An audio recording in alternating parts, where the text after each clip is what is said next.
Masya Allah. Astagfirullah. Assalamualaikum semuanya. Waalaikumsalam bang. Waalaikumsalam. Assalamualaikum warahmatullahi wabarakatuh. Salam. Jadi gini Bang Batman. Kata Bang Sidi, Bang Batman ini Kristen katanya. Karena tulisannya Kristen silakan naik. Berarti Bang Batman ini Kristen katanya. Cuman itu Bang Batman. Kasih salam dulu. Cuman itu.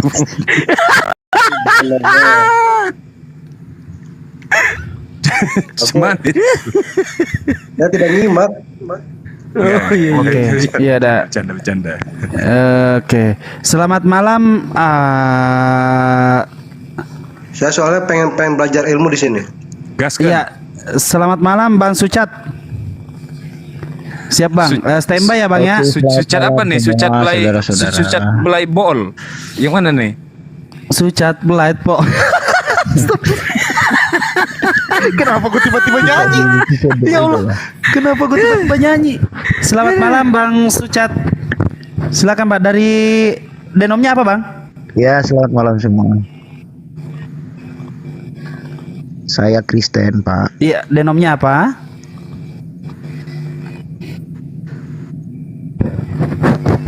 Saya Kristen Protestan, Pak. Oke, silakan sikat rata mereka ini Bang. Lanjut Bang. Mungkin ada yang mau ditanyakan Bang, silakan. Enggak, saya enggak sikat. Oh, Kita kan oke. sharing, Cek Runda. kita saling mencerahkan. Iya, Kita poinnya di iya, situ. betul. Diskusi aja nyantai-nyantai kan. Iya. Iya, Jadi diskusi aja, begini, kan, bukan apa, untuk Bang Sucat? mencari. Namanya kalau kita Begini Bang Sucat. Oke, Ini sebelum kata- dilanjutkan izin dulu Abang Guru Neplos. Sing Badri, selamat malam Bang. Assalamualaikum warahmatullahi wabarakatuh. Waalaikumsalam. Waalaikumsalam. Aduh. Denomnya apa Bang? Tuh. Yang naik gimana Bang nih? Muslim. Oh ya udah Bang. Allahu Akbar Bang. Mohon maaf Bang. Ya Allah jangan ngerusak mental saya Bang. Di bawah aja Bang. Bingung gue, di banyak Muslim yang pengen naik nih. Saifullah Al-Banjari. Saifullah Al-Banjari. Lanjut Bang kaki dua. Bisa ya, dilanjut Iya, ya. lanjut Bang Bisa Sucat. ya? Silakan. Ya.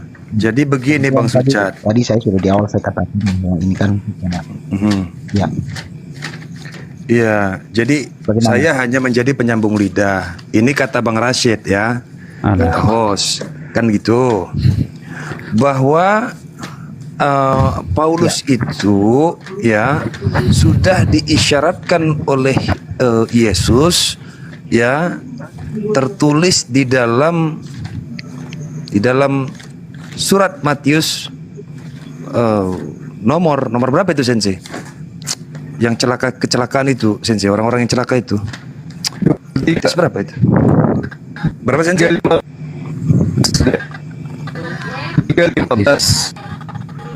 35-15 kali. Apa? Matius 35-15. Oh, Matius 23. Matius 23. Matius 23 nomor 15. Itu katanya isyarat untuk Paulus. Mungkin boleh ditanggapi oleh Bang Sucat. Silakan Bang Sucat. Sebentar Pak. Saya ambil Bible dulu ya. Siap Bang Sucat. Mantap. Ada Jeki Sembiring beneran. Ayo Jeki Sembiring naik Bang Jeki Sembiring. Keren nih Bang Jeki Sembiring kalau dia berani naik. Iya. Mana berani dia sama aku? Iya, ampun. Udah pernah dibikin keringet Mana berani? dingin. Udah pernah dibikin keringet dingin sama Ibes itu. Bagaimana, Pak? Bang Nelson, alhamdulillah akhirnya dia naik. Selamat malam Bang Nelson, sehat Bang? Selamat malam Bang Rod, sehat. Selamat malam. Denomnya apa Bang? Protestan saya. Mantap, ketemu nih sama-sama Protestan nih. Jangan sampai jawabannya beda ya Bang ya. Lanjut Bang. Santai saja Bang Rod. Siap. Iya diskusi Bang. Silakan bertanya Bang sampai Abang mualaf Bang. Nanya terus pokoknya. Lanjut. Sampai mualaf. Oke, boleh. Halo Pak. Iya silakan. Ya, bolehkah tadi saya konfirmasi ayatnya dari mana Pak yang disebutkan tadi? Matius 23 ayat Nomor 15. 15. Matius 15 ayat 20. Nah, Matius 23:15. Matius Celakalah 23. kamu hai ahli-ahli Taurat, ahli-ahli Taurat dan orang-orang Farisi. Hai kamu orang-orang munafik, sebab kamu mengarungi lautan dan menjelajah daratan untuk mentobatkan satu orang saja menjadi penganut agamamu, dan sudah ia bertobat kamu menjadikan dia orang neraka yang 2 kali lebih jahat daripada kamu sendiri. Silakan. Matius Dan baik. 15. Oke Pak. Jadi tadi memang saya di sini kan mengikuti juga untuk mencerahkan juga ya. Sebenarnya jujur saya bukan pendeta juga, saya jemaat biasa. Enggak apa-apa bang. Saya jemaat biasa, tapi setelah mengikuti ini saya juga butuh pencerahan sebagai perbandingan, sebagai apa namanya, di mana kita juga saling berinteraksi begitu ya. Siap bang. Untuk bagian ayat itu untuk ditafsirkan lagi itu sebenarnya perkataan Tuhan Yesus ya, yang ditujukan kepada para ahli Taurat, pada ahli-ahli Farisi, dan itu di zaman Siapa yang itu kejepit? karena memang pada saat itu memang Suara anjing. Suaranya dikuatkan Sorry, sedikit Pak, itu bang. dari saya, Iya, iya tadi kejepit kayaknya anjingnya itu. Suaranya dikuatin bang. saya Iya. kan diminta tanggapannya. Terkutuklah dan celakalah hai kalian ahli-ahli Taurat dan ahli-ahli Farisi, betul ya? Iya.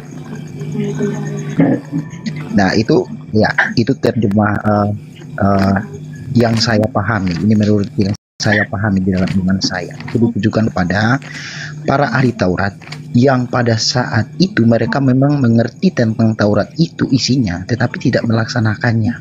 Makanya Tuhan Yesus bilang, celakalah kalian yang sudah menerima Taurat itu, sudah memahaminya, tetapi Siap. tidak melaksanakannya. Siap Pak Sucat. Jadi ini mohon maaf Pak Sucat, karena catatan saya hilang, catatan saya selama Sensei menjelaskan pada waktu itu hilang, saya cari-cari dari tadi nggak dapat. Jadi saya persilahkan Sensei, silakan Sensei, dijabarkan Sensei. Hilang catatannya Sensei, mohon maaf nih Sensei. Hilang catatannya. Dia kawan. pakai gaya samin nih, Bang Nepos pakai gaya samin. Silakan Gurunda. Silakan Gurunda. Jadi gini Bang, ketika Yesus berbicara tentang orang Farisi ini, itu Yesus sedang ngajar. Dia tidak sedang kemudian ngajar di tempat umum, tapi itu hanya di internalnya, yaitu murid-muridnya. Muridnya diminta agar waspada, jangan mengikuti pola kehidupan keberagamaan orang Farisi, di mana orang Farisi selalu menjual Taurat, tetapi mereka tidak mempraktekkan. Lalu kemudian di Matius 23 di data 15-nya ini, Yesus seketika menunjuk oknum. Celakalah engkau. Engkau di sini adalah oknum. Oknumnya pertama orang Farisi, kedua orang ahli Taurat, yang ketiga orang munafik, keempat menyeberangi lautan, kelima menjelajahi daratan, keenam mentobatkan orang di luar Yahudi untuk menjadi pengikutnya, tetapi menjadi orang neraka. Dan indikasi kuatnya adalah orang ini 2 kali lebih jahat daripada orang Farisi itu sendiri. Maka muncul pertanyaan, siapa orang Farisi yang keluar dari Yahudi Yerusalem menjajakan agama, dan agamanya itu sudah pasti bertentangan dengan ajaran Yesus. Karena kenapa? Pengikutnya agama tersebut adalah orang neraka, dan ciri-cirinya 2 kali lebih jahat daripada orang Farisi itu sendiri. Nah, siapa oknumnya dan apa agama yang didirikan oleh orang Yahudi ini, oleh ahli Taurat ini, oleh orang Farisi ini? Ini yang perlu kita cari. Siapa orangnya? Nah, apa agamanya? Silakan. Oke, baik. Jadi untuk menerjemahkan itu lebih lanjut, memang kita harus melihat kepada tadi bahwa itu konteks bagian yang dinyatakan oleh Tuhan Yesus baik di dalam Matius 23 dengan Matius 15 tadi. Itu merujuk memang kepada para ahli Farisi. Tetapi untuk oknum ini kalau oknum yang dimaksudkan oleh itu saya tidak menafsirkan lebih lanjut. Siapa oknumnya? Siapa oknum yang dimaksud oleh Tuhan? Tidak dijabarkan kepada oknum pribadi siapapun di situ. Tetapi kalau memang konteks pengajaran itu ditujukan kepada para ahli Farisi dan ahli Taurat, saya pikir ini adalah finish. Ini sudah jelas. Begitu. Ya, baik. Kalau seingat saya dan setahu saya bahwa orang ini indikasi ini kuat sekali merujuk kepada Paulus. Ya, kenapa? Karena Paulus memenuhi seluruh kriteria yang terdapat di dalam Matius 23:15. Alhamdulillah catatannya sudah dapat ya. Nah, salah satunya apa? Misalnya di dalam Filipi chapter number 3 verse number 6, right? Nah, di sini dikatakan bahwa Paulus seorang ahli Taurat. Syarat pertama sudah terpenuhi ya. Tetapi dia justru membatalkan hukum Taurat. Itu udah jelas ya. Dia membatalkan hukum Taurat. Lalu kemudian ada di situ tertulis orang munafik. Nah, kita buka di dalam 1 Korintus 20. Sorry Pak, saya potong sebentar Pak. Saya potong. Ya, kenapa itu dipotong? Boleh Kenapa itu? ditunjukkan ya, maksudnya saya interupsi bentar, mohon maaf. Siap. Boleh langsung diklirkan supaya saya juga paham. Karena memang saya mungkin kurang ini. Boleh langsung ditunjukkan di bagian mana Paulus membatalkan Taurat itu sendiri. Galatia 3:13. Galatia 3:13. Boleh sedikit sebentar ya Bang Neflos. Panciku hilang. Ya, Monitor. perkenalkan saya Panciku hilang dari Pondok Asaiton, Pak. Aduh, astagfirullah. Indra itu. Ya Allah, Indra Mose, Bang Indra. Astagfirullahaladzim. Lanjut. Oke, Galatia 3 ayat 13. Oke, silakan boleh dilanjutkan dulu, Pak. Iya, silakan Sensei. Jazakallah khair.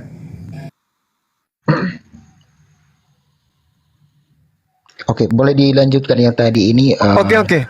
Sorry. Menurut Bapak kan merujuk kepada Paulus, ya. Tadi kan merujuk kepada Paulus dengan kriteria Bapak tadi, boleh selesaikan penjelasannya. Iya, jadi gini, saudara saya. Satu-satunya orang Farisi yang mendirikan pengajaran di luar daripada Yerusalem, di luar daripada pengajaran orang-orang Yahudi, yang berasal dari orang Yahudi, yang pengikutnya sampai miliaran, dan jelas sekali membatalkan perintah-perintah Tuhan. Dan yang kemudian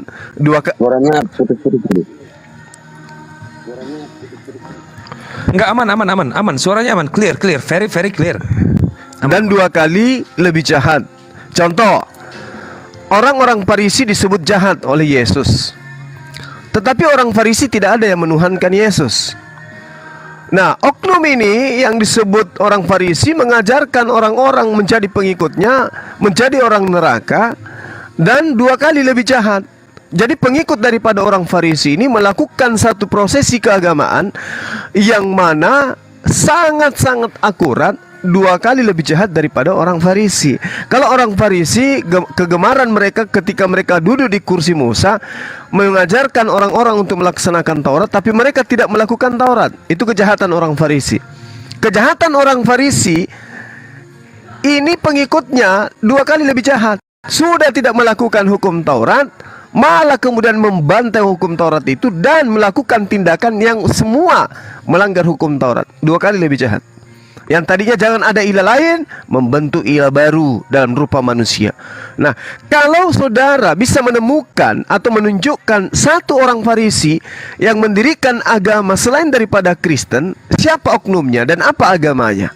Tapi kalau tidak, maka saya katakan Paulus masih menjadi pemain tunggal di sana.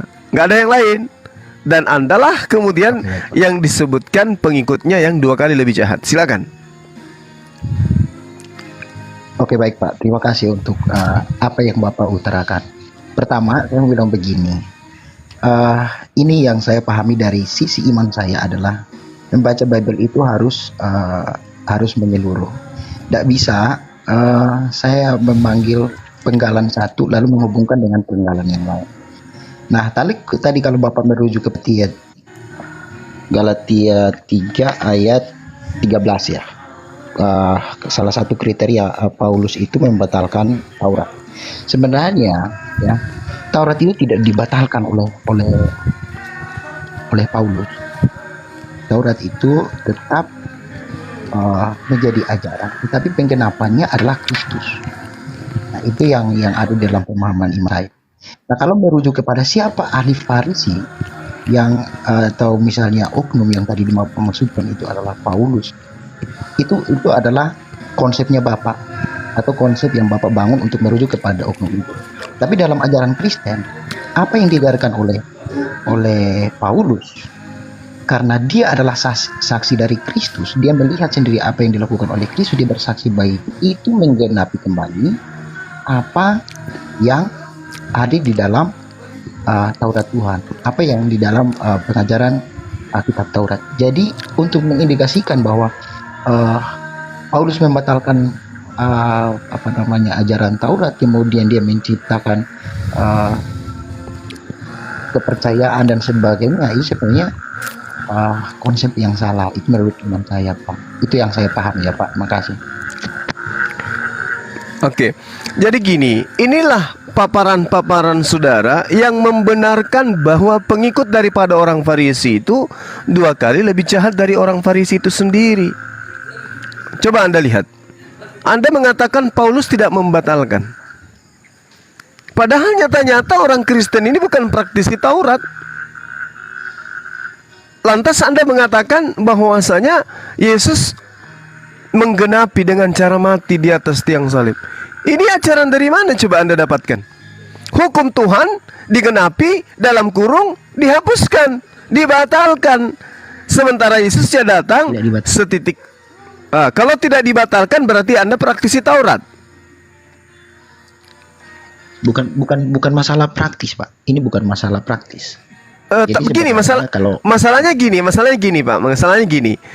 Jangan engkau mengikuti orang Farisi. Mereka selalu menjajakan Taurat, tapi mereka tidak mempraktekkan dalam kehidupan mereka. Baca Matius 23, Pak, satu perikop. Makanya muncul kecaman Yesus terhadap orang-orang Farisi ini.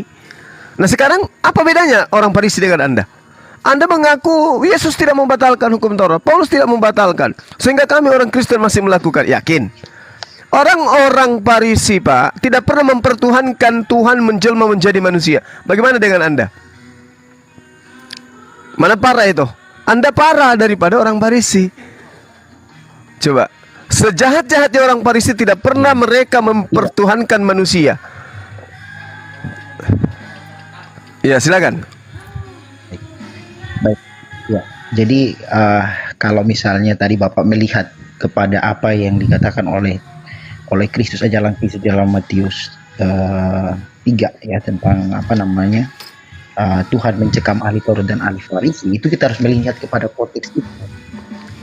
Konteks pada saat pengajaran itu diarahkan untuk mana. Jadi kalau untuk mengerti Injil Bapak, di dalam ilmu, di dalam yang kami imani dan kami pahami, tidak semerta-merta kita langsung mencopot dan memahaminya sesuai dengan ini. Kita harus bisa memahami Alkitab secara menyeluruh, sehingga kalau misalnya kita mau lihat keterkaitannya, memang betul Tuhan Yesus mencekam ahli Farisi, ahli Taurat tentang ajaran bahwa boleh menuntut apa yang harus dilakukan adalah hukum Taurat, tetapi mereka melakukannya dengan kesungguhan hati. Itulah yang dicekam oleh Kristus pada saat itu. Nah, kalau misalnya kita berbicara tentang oknum dari Paulus itu membatalkan, kemudian Paulus yang tadi Bapak merujuk bahwa dia ini adalah salah satu yang Pak, mohon disingkat saja, Pak. Pertanyaan dari Sensei Zuma, mohon disingkat saja. Apakah Kristen hidup dalam hukum Taurat atau tidak? Itu tadi, Pak, pertanyaannya. Biar nanti jelas kita bisa merujuk nanti kepada tema kita Matius 23:15. Singkat saja, Pak. Hidup dalam hukum Taurat atau tidak, Pak? Tetapi penggenapannya adalah kedatangan Kristus. Melakukan hukum Taurat di dalam melakukan hukum Taurat tidak menyelamatkan. Bagaimana manusia berdosa? Seorang yang berdosa menyelamatkan yang berdosa, itu pertanyaannya. Bukan soal Esensinya keselamatan, Pak, soal menjalankan, karena tertulis di situ ahli Taurat tapi tidak menjalankan hukum Saya Taurat. menjurus kepada itu. Saya mengandung. Ya, jadi bagaimana? Iya, kan hukum Taurat itu kan mengarahkan. Tetapi manusia tidak mampu untuk melakukan hukum Taurat itu sendiri, Pak. Makanya kedatangan Kristus itu untuk menggenapi hukum Ya sudah, Taurat. sama Karena saja manusia tidak sendiri menjalankan mampu toh, untuk karena tidak sanggup menjalankan. tidak menjalankan ya. Kesimpulannya itu ya. Karena tidak sanggup, tidak ada yang sanggup, maka tidak menjalankan ya. Hukum Betul Taurat ya? itu diberikan. Ya. Pak, sini Bapak jangan mengarahkan saya untuk mengikuti logika Bapak gitu. Bukan, Pak, saya bukan Saya memaksa, kan saya mengatakan bertanya, Bapak Taurat hidup itu dalam hukum diberikan. Taurat atau tidak? Itu pertanyaannya dari tadi, Pak. Simpel, Pak, simpel sekali itu.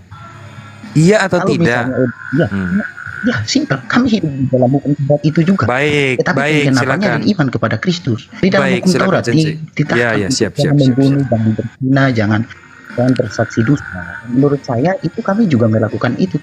Tetapi tidak hanya sebatas itu. Harus lebih kepada iman juga kepada Kristus. Itulah iman kami, Pak. Itu yang saya paham ya, Pak. Tapi kalau memang Bapak membaca Alkitab dan Bapak memiliki pemahaman yang berbeda, ya itu yang saya jelaskan, Pak. Jadi tidak memaksa untuk Bapak memahami apa yang saya maksudkan. Saya juga dicerahkan oleh Bapak. Saya berterima kasih. Nah, Oke, ini. silakan. Jadi iya. Jadi setiap kata yang terlontar dari mulut saudara saya ini justru cerminan daripada penggenapan nubuatan yang Yesus katakan tentang orang Farisi. Anda mengaku sebagai penganut Taurat, jangan membunuh dan seterusnya. Bagaimana ceritanya jangan membunuh sementara Yesus dipanggil Tuhan akibat dari membunuh? Kalau itu ditegakkan, maka saudara harus menolak pembunuhan terhadap Yesus. Karena perintah itu jangan membunuh. Justru itu, Pak. Berarti Di dalam ketika iman ada kami, ya, Tunggu, sabar. Tuhan sabar Pak, sabar. seluruh pemahaman Kejatuhan siapa? seluruh. Kejatuhan siapa, Pak? Itu sepotong-sepotong pemahamannya. Ya, itu yang saya paham. Enggak, tunggu dulu. Anda jangan kemudian mengatakan jangan mengambil data ayat seayat. Pak, kami udah tamat Bible, Pak. Justru dari hasil belajar Bible inilah kemudian kami mencari dan menemukan pola itu di dalamnya. Kecuali Anda bisa menyebutkan ada oknum yang mendirikan agama di luar Yahudi, yang kemudian mengaku sebagai pelanjut Yahudi, dan pelakunya adalah orang Farisi, pengikutnya 2 kali lebih jahat daripada orang Farisi, ya silakan Anda tunjukkan. Selama Anda tidak bisa menunjukkan itu, berarti pemain tunggalnya adalah agama Anda dan juga adalah Paulus. Coba, orang Farisi mana yang kemudian keluar meninggalkan Yerusalem, mengajarkan orang ikut menjadi pengikutnya? Orang Farisiana, siapa namanya? Orang Farisinya siapa namanya? Apa nama agamanya? Coba, silakan itu dulu, Pak, silakan. Baik, Pak. Saya memang ya, Bapak meminta saya, tapi saya tidak setuju dengan cara berlogika Bapak. Mungkin kita tidak sepakat di ini, nggak apa-apa lah. Kita berbeda, nggak apa-apa, ya. Tapi itu yang saya imani, ya. Misalnya tadi kalau misalnya Bapak punya pemahaman bahwa orang Farisi yang membatalkan, yang melawan Taurat itu sendiri adalah Paulus, ya.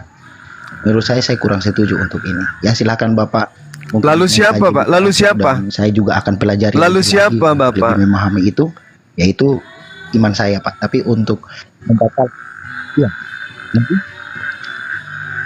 Kristus Lalu sendiri siapa pelakunya, Pak?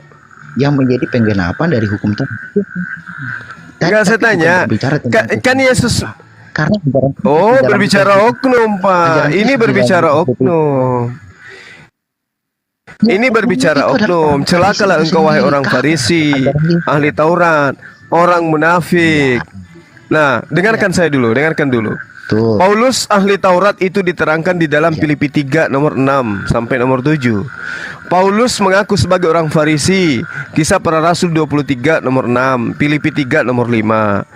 Paulus itu terciduk sebagai orang munafik. 1 Korintus 9 20 sampai 21. Paulus nyeberangi lautan, baca Kisah Para Rasul 27 nomor 1 sampai nomor 2 dan juga data nomor 20. Paulus menjelajahi daratan, Kisah Para Rasul 19 satu perikop Anda baca. Paulus mentobatkan non Yahudi, Kisah Para Rasul 17. Di situ ada Damarius dan Dionysius yang dia tobatkan.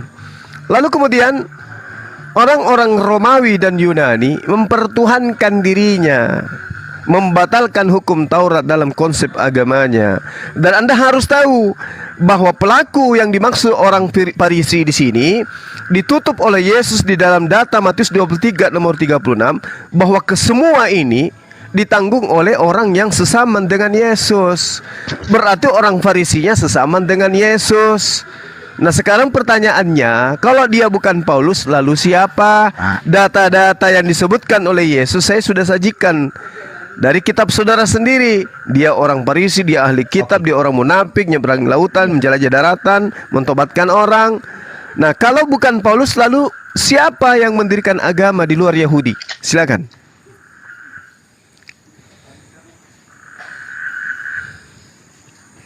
Oke, baik Pak, makasih Pak. Bapak, kalau kita lihat kepada konteks bagian di Matius 23, kita juga melihat ke Matius 22, itu jelas ajaran Kristus. Ya, dia menjurus kepada hukum Taurat sebelumnya. Dan dia melihat juga apa yang terjadi yang dilakukan oleh ahli Taurat dan ahli Farisi pada zaman itu. Bahwa seperti yang tadi saya katakan di awal, bahwa memang saya sepakat dengan Bapak bahwa memang mereka tidak melakukan sesuai dengan itu dalam hukum Taurat. Makanya Tuhan mencekam mereka. Nah, tetapi lebih celaka lagi jika ajaran itu di waktu Tuhan Yesus mengajar itu kan diarahkan kepada orang banyak. Nah, apabila kalian tidak mengikuti itu berarti kalian akan lebih dari orang Farisi. Itu konteksnya pada saat itu. Jadi tidak bisa Pak, kita mencari oknum di bagian ini dijuruskan kepada siapa lalu kita masuk ke Paulus. Itu logika yang sebenarnya Bapak mau arahkan ke sana, tapi Bapak saya tidak sepakat dengan Bapak.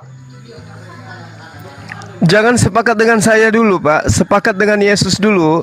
Anda percaya enggak bahwa Yesus itu menubuatkan tentang datangnya orang Farisi yang menjelajahi daratan, menyeberangi lautan, mentobatkan orang non-Yahudi kemudian menjadi pengikutnya. Anda percaya enggak kepada Yesus ini? Saya nggak percaya. Hah? Bukan nggak percaya kepada Kristus. Saya nggak percaya kepada perkataan Bapak itu saja.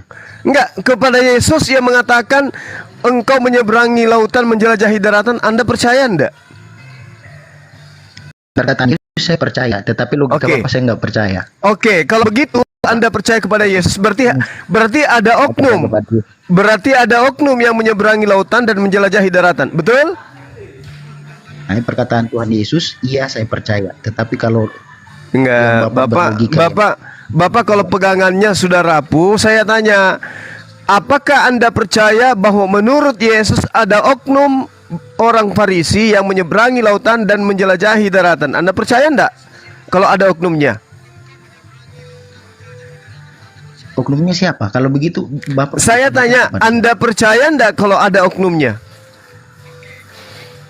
ada, tetapi bukan menjurus kepada Paulus. Nah, Ajaran itu kalau ada oknumnya, lalu siapa?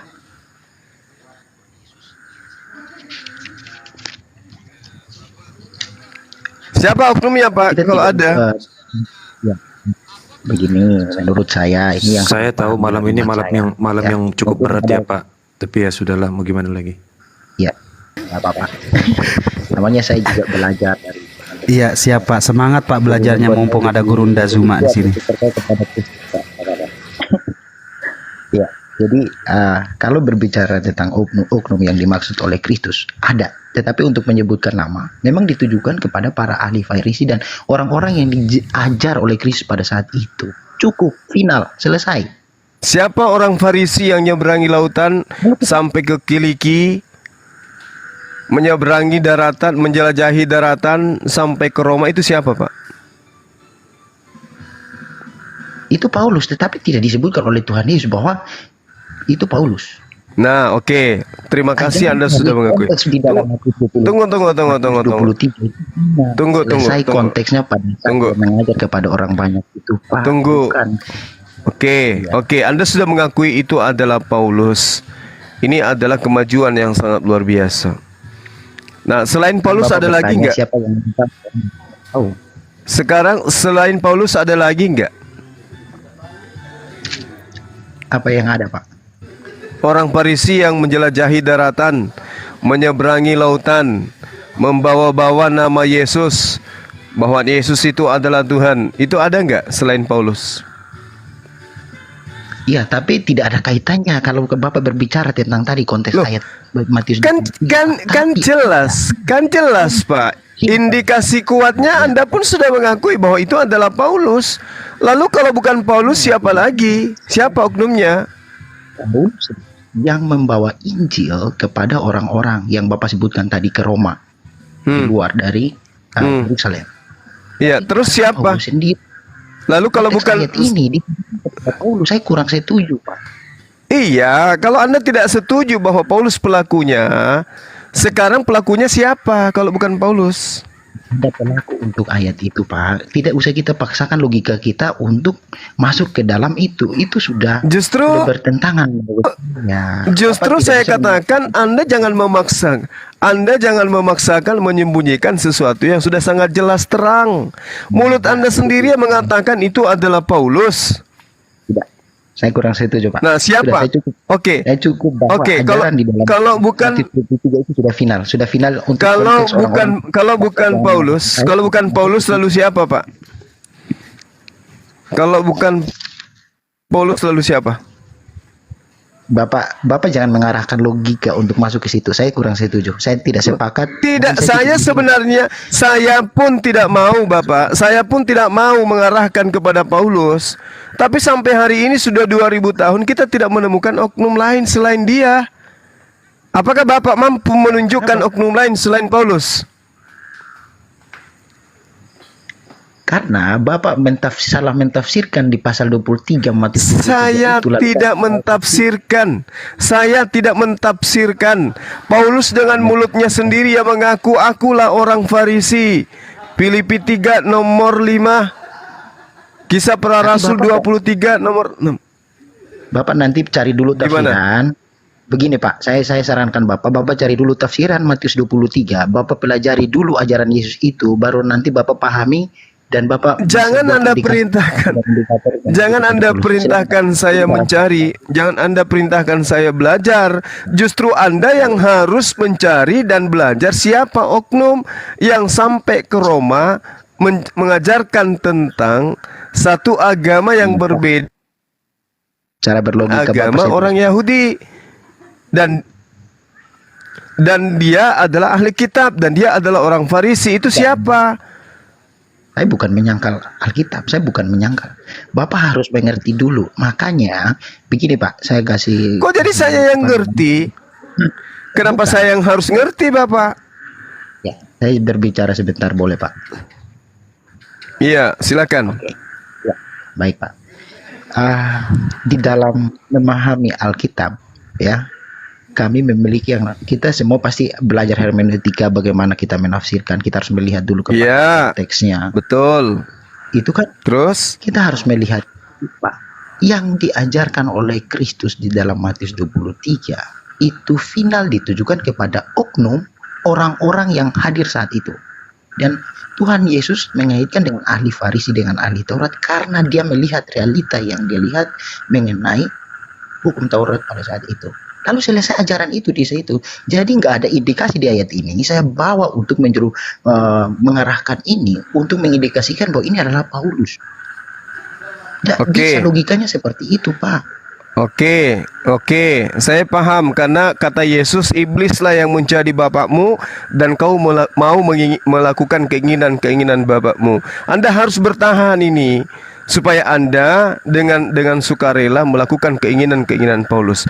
Mari saya arahkan Anda kepada Lukas 21. Saya ingin tahu kejujuran saudara. Ketika Yesus berkata kepada murid-muridnya ya, bukan Kristen tapi muridnya, waspadalah supaya kamu jangan disesatkan, sebab banyak orang yang akan datang dan memakai namaku. Saya mau tanya kepada saudara, ketika Paulus menyeberangi lautan, menjelajahi daratan, apakah dia menggunakan nama Yesus atau tidak? Ya, dia menggunakan nama Yesus karena dia adalah saksi hidupnya Yesus. Oke. Oke, ingat ya Pak ya, ingat dengarkan. Anda sudah mengakui. Apakah kemudian ketika dikatakan waspadalah, sabar Pak, sabar. Waspadalah supaya kamu jangan disesatkan, sebab banyak orang yang akan datang dengan memakai namaku. Apakah Paulus menggunakan nama Yesus? Anda mengakui ya. Dan orang yang menggunakan namaku itu sekarang tunggu Pak, tunggu sabar Pak, sabar kita dialog untuk mengedukasi. Dengarkan, ketika oknum yang membawa-bawa nama Yesus ini, oknum ini juga berkata bahwa Yesus itu adalah Tuhan, akulah dia. Apakah Paulus mengajarkan kepada orang Yahudi, non-Yahudi bahwa Yesus itu adalah Tuhan? Paulus mengajarkan bahwa Kristus adalah Tuhan. Nah, oke, berarti kena kan dua nubuatan ini kena kan kepada Paulus untuk sementara ini, betul? Saya tahu, makanya juga saya ngomong dulu Pak. Bapak jangan mengarahkan cara berpikir saya. Enggak. Ini data di dalam kitab saudara. Kenapa nggak bisa gitu? Nah, makanya kenapa? Bapak jangan mengarahkan cara berpikir Bapak. Bukan mengarahkan. Di sana dijelaskan oknum ini, penyesat ini membawa namaku, menggunakan namaku. Anda sudah mengakui Paulus membawa namanya. Sekarang oknum ini juga mengaku bahwa Yesus itu adalah Bapa, Yesus itu adalah Tuhan, akulah dia. Kata penyesat itu, akulah dia. Nah, apakah Paulus juga mengajarkan itu? Ternyata Bapak juga mengakui. Dua indikasi ini udah. Kemudian di data nomor 12-nya Lukas 21, Yesus mengatakan begini, tetapi sebelum semuanya itu terjadi, kamu muridku akan ditangkap dan dianiaya, kamu akan diserahkan ke rumah-rumah ibadat, penjara-penjara, dan kamu akan dihadapkan kepada raja-raja, penguasa-penguasa oleh karena namaku. Pertanyaan saya, sebelum Paulus membawa nama Yesus, mengajarkan kemana-mana bahwa dia adalah Rasul Yesus, dan mengajarkan Yesus itu adalah Tuhan, pertanyaan saya, apa betul Paulus yang menangkap, menganiaya, mensesah murid-murid Yesus? Jawab. Ya. Benar. Lalu kenapa Anda masih menolak kalau dia pelakunya? Saya bukan menolak dia pelaku yang dimaksud oleh oknum yang tadi di pasal 23. Lalu? Nah, Bapak, Anda ingin membela? misalnya Dan saya tanya dulu, Anda ingin membela Paulus? Pak harus mengerti keseluruhannya, Pak. Kok seluruhan apanya lagi, Pak? Saya justru keseluruhan indikasi yang Yesus katakan ini sudah saya jabarkan kepada Anda. Sekarang Anda ingin tampil sebagai pembela Paulus, gitu? Bukan, saya bukan membela apa yang disampaikan, yang saya tetap membela apa yang saya imani, tetapi ya, yang Anda imani kan jelas Paulus itu rasul menurut saudara kan?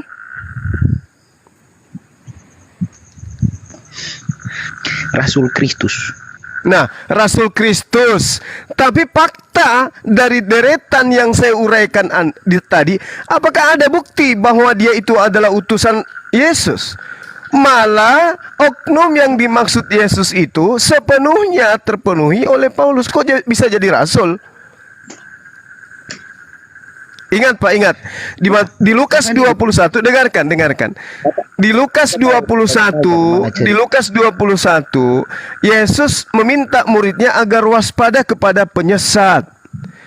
Sebelum penyesat itu datang membawa nama Yesus dan mengajarkan Yesus itu adalah Tuhan, penyesat ini terlebih dulu menangkap murid-muridnya. Apakah Paulus melakukan itu? Anda mengakui ya.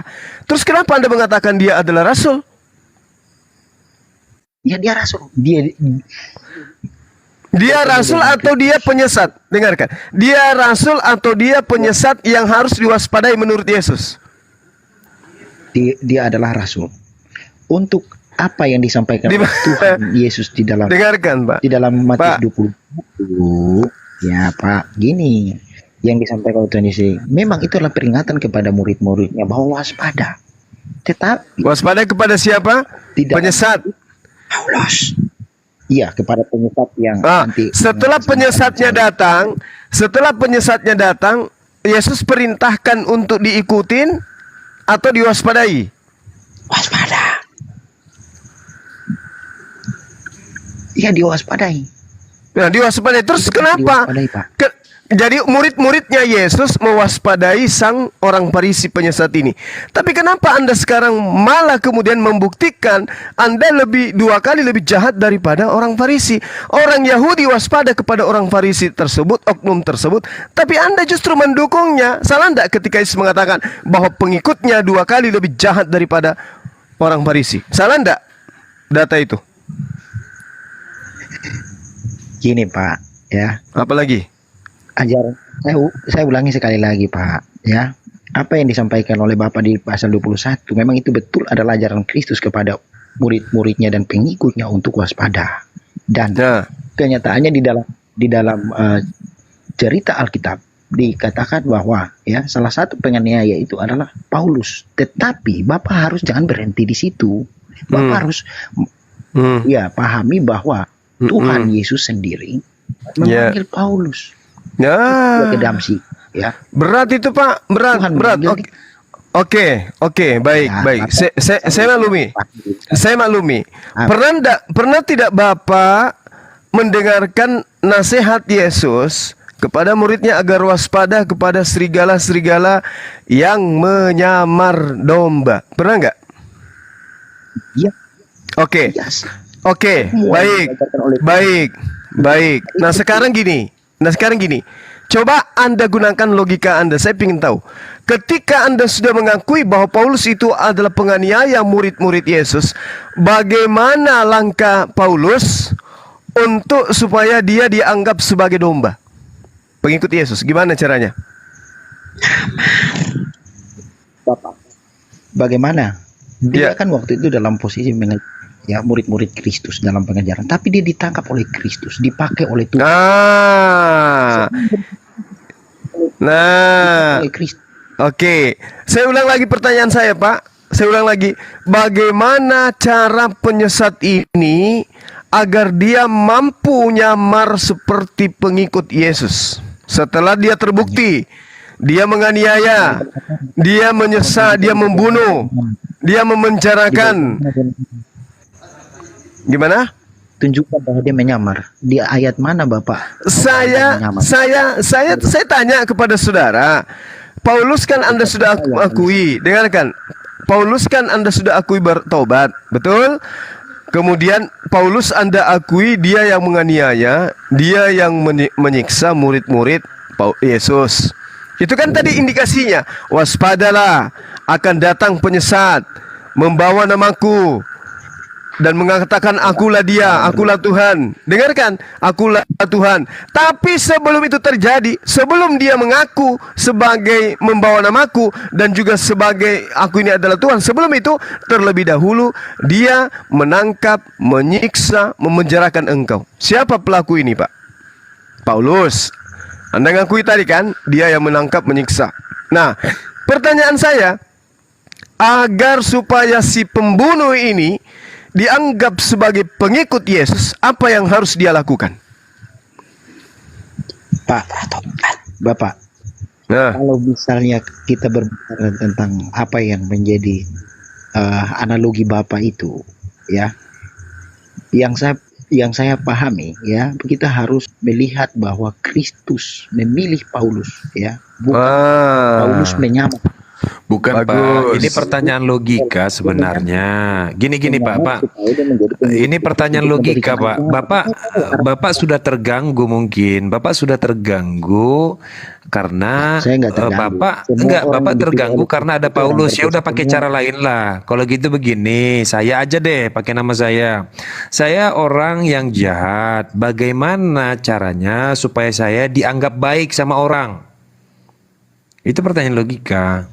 Bagaimana caranya? Begini, bukan menyamar. Semua orang jahat. Jadi? Bahkan di dalam kami iman Kristen bahwa semua orang yang berdosa bisa dipakai oleh Tuhan. Iya itu Bapak, tahu Pak caranya yang ditanya. Bapak ini mengerti nggak Pak pertanyaannya Bapak paham nggak? Saya tahu itu semua yang Bapak sampaikan. Cuman saya bertanya bagaimana caranya supaya saya dianggap baik. Padahal saya orang jahat. Ya, Gimana supaya caranya? agak baik bukan Hmm. bukan seperti yang Bapak mau saya akui bahwa harus menyamar dan sebagainya. Bukan demikian. Semua orang bahkan sejahat apapun dipakai oleh Tuhan. Itu dalam iman kami. Bahkan Paulus sendiri yang melawan dengan menangkap murid-murid Bisa itu dipakai juga ya. oleh Tuhan. Ya, dia dipakai oleh Tuhan. Mana ya cara komunikasinya? Oke. Silakan Sin. Biarin dah, biar. Terakhir. Sedikit. Ya, ya. Padahal ketika Paulus ketemu yang katanya ketemu Yesus ketika mau ke Damsik, itu Yesus nggak ngaku Tuhan, justru Yesus ngaku orang Nazaret. Anda baca di dalam Kisah Para Rasul 22 ayat 8. Ya, jawabku, siapakah engkau Tuhan? Kata Yesus, katanya, akulah Yesus orang Nazaret. Bukan Tuhan, Bang, orang. Tapi dasar Paulus ini penyesat, tetap saja mengajarkan Yesus itu Tuhan. Walaupun Akulah Yesus dia. sendiri ngaku orang Nazaret. Lanjut lagi. Akulah ya. Jadi gini Pak, pasti narasi apapun yang kemudian dibangun untuk menyadarkan Bapak terhadap dalil kitab Bapak sendiri. Saya ingin tahu. Mending kita tinggalkan itu aja. Kelihatannya Bapak agak berat. Jadi ada serigala yang nyamar seperti domba. Domba ini apa Pak menurut saudara?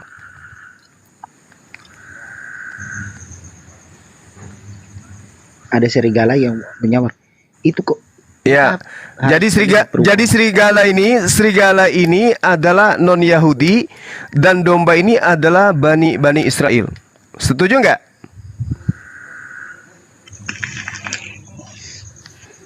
Saya harus melihat itu lebih lanjut, Pak. Iya, yang disebut domba itu adalah Bani Yakub. Kemudian ada yang bukan Bani Yakub, nyamar-nyamar sebagai Bani Yakub. Hindu, Buddha, Islam, Kristen, di mana di antara agama-agama ini yang menyamar sebagai Bani Yakub?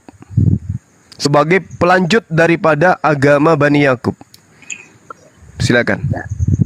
Dari dasarnya saja kita sudah berbeda pemahaman, Pak.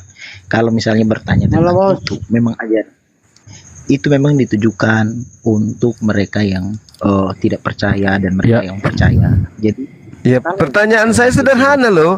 Agama mana di antara agama Islam dan Kristen yang mengaku sebagai ajaran orang Yahudi? saya nggak mau jawab itu. Oh ya udah. Berat. Ban Nelson kalau aja mau menanggapi Ban Nelson Silakan yang lain, silakan yang lain. Kita udah tahu ya Paulus pelakunya ya, silakan. Ya, itu kan Bapak, itu kan anggapan Bapak, tapi saya tidak harus percaya itu toh, Pak. Iya nggak apa-apa, nggak ada paksaan, Pak, nggak ada paksaan. Untuk menjadi orang sehat itu nggak dipaksa. Anda coba lihat lalat itu, Pak. Lalat itu meskipun dikasih madu, dikasih parfum, madu itu apa? Lalat itu lebih suka sampah, Pak. Mohon maaf saya harus mengatakan itu. Silakan, itu adalah pilihan saudara. Nggak ada yang paksa. Silakan. Silakan Bapak berasumsi, Bapak menggunakan logika bagaimana Bapak menafsirkan, Bapak menerjemahkan, itu kan cara Bapak berpikir. Tapi di dalam iman saya diajarkan bagaimana menafsirkan, bagaimana mengerti, itu yang saya pahami, yang saya utarakan. Tapi Bapak memaksakan saya untuk mengakui beberapa hal yang kontradiksi dengan apa yang saya imani. Saya tidak akan menerima itu saja. Ya, sekali lagi saya katakan bahwasanya tidak ada paksaan, Pak. Itu adalah ranah iman saudara. Anda mau percaya, ya itu adalah hak saudara. Tapi Karena memang kita begini, Pak. izinkan sejenak, berikan waktu sejenak kepada akal Anda untuk istirahat agar akal Anda bisa menemukan kebenaran itu. Saya tetap istirahat, tapi saya tetap beriman kepada Kristus. Ya silakan aja, nggak ada paksaan. Kan memang inti daripada penyesat itu adalah mengajarkan Yesus itu adalah Tuhan. Itu intinya. Dan orang di luar Yahudi yang percaya anak Maria Tuhan hanya Kristen. Silakan aja, Pak, silakan. Ya, saya tetap percaya. Hanya cara berlogika Bapak itu yang saya tidak terima. Thank you. Enggak, soalnya Yesus mengatakan waspadalah kepada penyesat yang datang memakai namaku dan mengatakan akulah dia. Nah sekarang gini Pak. Menurut saudara di dalam Lukas 21 nomor 8 ini indikasi penyesat ini mengajarkan bahwa Yesus itu adalah Tuhan. Betul atau tidak? Matius 21 ayat 8, Pak. Orang banyak yang sangat besar jumlahnya. Lukas 21 nomor 8, penyesat ini ketika dia datang, dia mengajarkan Yesus ini adalah Tuhan. Betul atau tidak? Bukan penyesat. Bukan saat itu Kristus mengarahkan kepada penyesat. Baik. Gurunda Sugi, Yang Gurunda Sugi monitor. Ya, halo. Turun dulu Gurunda. Ini kenapa tiba-tiba ada beginian? Nggak tahu nih. Dilaporin. Makanya. Buset. Oke, saya turun dulu. Siap-siap. Ya, saya ulang Pak ya, saya ulang ya. Jawab Yesus kepada Bani Israel, waspadalah supaya kamu jangan disesatkan, sebab banyak orang yang akan datang dengan memakai namaku dan berkata, akulah Tuhan. Dan saatnya sudah dekat, jangan kamu mengikuti mereka. Kan perintahnya Yesus, jangan kau mengikuti orang yang mengajarkan akulah Tuhan. itu bukan ditujukan untuk Paulus. Cara berpikir Bapak mau ke sana. Oke, bukan ditujukan kepada Paulus. Oke, tapi Anda mau nyangkal? Sabar dulu.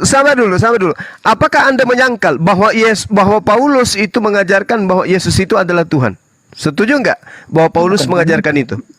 Paulus mengajarkan tentang Kristus adalah Tuhan dan Juru Selamat bahkan. Oke, berarti untuk tataran ini Paulus lulus di dalam menggenapi nubuatan bahwa penyesat itu akan datang dengan mengatakan akulah Tuhan. Betul?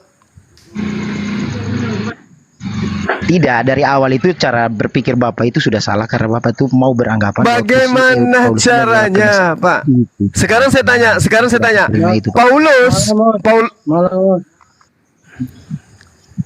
Paulus sebelum dia mengaku bertobat, apakah dia mengajarkan Yesus itu adalah Tuhan? Jawab. Sebelum bertobat. Iya, dia kan salah satu penganiaya. Makanya justru karena itu saya tanya, sebelum dia mengaku bertobat, apakah dia mengajarkan Yesus itu adalah Tuhan? Jawab. Dia belum mengenal Kristus. Nah, dia belum mengajarkan tentang Kristus kalau Kristus itu adalah Tuhan. Nah sekarang langsung dari situ Bapak menjurus kepada bahwa Anda sudah mengakui sebelum Paulus mengaku bertobat, dia belum mengenal Kristus. Kan begitu? Maksudnya Paulus belum mengajarkan apa yang dia ajarkan. Gini Pak. Gimana? Gimana Pak? Bagaimana waktu itu ya orang-orang menyiksa para murid, bahkan dia juga. Di mana tuh tertulis? Di mana? Di mana Paulus menjadi saksi pada saat Yesus mengalami penganiayaan dan seterusnya? Di mana? Tertulis di mana itu Pak? Saya ingin tahu. Bapak karena sepotong jadi nggak terima apa yang saya bilang tadi. Saya tanya, di dalam pengajaran Yesus sejak dia lahir sampai dia terangkat ke langit, Paulus itu di mana? Diceritakan. Gini, tadi kan saya bilang Paulus menjadi saksi, dia melihat waktu murid-muridnya itu dianiaya. Saya kan tidak mengatakan Kristus dianiaya, Paulus ada. Dia menjadi saksi atau dia menjadi pelaku, Pak? Dia melihat pada saat itu ketika murid dia menjadi saksi, Bapak, jangan pakai jurus Paulus dulu. Dia menjadi saksi atau dia menjadi pelaku penganiayaan? Oke. Jadi begini Pak Os, saya boleh. Itu dia mengajar. Saya ulang lagi. Dia menjadi ya silakan. Ban Nelson izin Gurunda. Ban Nelson dari kayak tadinya. Silakan Ban Nelson. Oke, Bang Os, ini karena waktu sudah di Manado ini sekarang sudah pukul. Iya sama kayak di Makassar. Betul. Ya. Jadi oke, selamat malam Bang Suma. Selamat Bang Nelson. Bang Nelson saya tunggu kok malah pamit. Enggak gini. Sebelum saya mau jawab, saya minta dulu nomor nomor WA-nya Bang Suma dulu, boleh nggak? Ada di channel saya ada Bang. Channel mana? Yang mana tuh Bang? YouTube. Sulkif, iya YouTube. Sulkif 15. Oh, ada di YouTube. Siap. Oke, mohon izin ambil ya Bang ya. Silakan. Nanti abang tinggal mengatakan saya Bang Nelson gitu ya. Oke, siap. Terima kasih banyak, Bang. Iya, sama-sama. Ya, jadi kembali kepada teman kita, Paulus ini menjadi saksi atau dia adalah pelaku? Dia Ayo, jujur, Bang. yang menganiaya para murid Yesus. Berarti dia juga ikut pelaku. di dalamnya. Berarti dia pelaku. Pelaku ya? Seperti bahasa saya selesai. Oke, tetapi sebelum semua itu, kamu akan ditangkap dan dianiaya, kamu akan diserahkan ke rumah-rumah ibadat dan di penjara-penjara. Dan kamu akan dihadapkan kepada raja-raja dan penguasa-penguasa karena namaku. Pelakunya siapa tadi kita abang sebutkan pelakunya siapa? Pelaku yang mana, Pak? Yang menganiaya Loh, tadi Anda sudah Kristus. Iya. Iya, fotonya ada. Paulus juga ikut menganiaya murid para Oke. murid. Oke. Nah, untuk supaya penganiaya ini bisa kemudian dipercaya sebagai pengikut Yesus, apa yang dia lakukan kemudian? Bertaubat. Betul? Iya. Setelah dia bertobat, dia datang mengajarkan kemudian dengan membawa nama Yesus dan berkata Yesus itu adalah Tuhan. Betul? Tuh, setelah pertobatan. Iya, setelah bertobat, betul? Betul. Betul kan, Pak? Sementara Yesus mengatakan, waspadalah supaya kamu jangan disesatkan, sebab banyak orang yang akan datang dengan memakai namaku dan berkata, akulah dia. Saatnya sudah dekat. Janganlah kamu mengikuti mereka. Mari kita dengarkan. Bapak, Kan Anda sudah mengakui ya menganiaya Paulus. Setelah bertobat, dia datang mengajarkan Yesus itu adalah Tuhan. Perintah Yesusnya, jangan kau percaya. Nah sekarang, apakah perintah Yesus ini agar jangan percaya kepada penganiaya murid Yesus? Murid-muridnya kemudian menjadi pengikut Yesus, menjadi pengikut Paulus.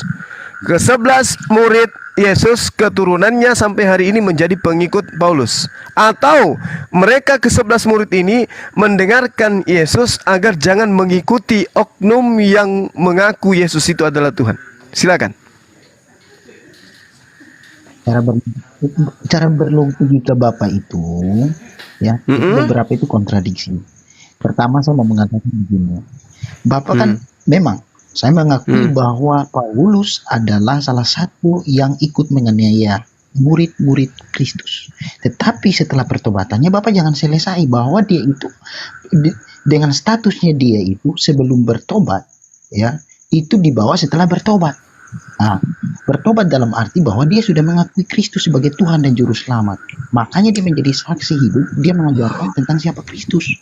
Nah, di mana saya bisa Iya, kita sudah pertama kali dia ketemu dengan murid-murid Tuhan Yesus yang sendiri menyaksikan murid Yesus, mereka takut.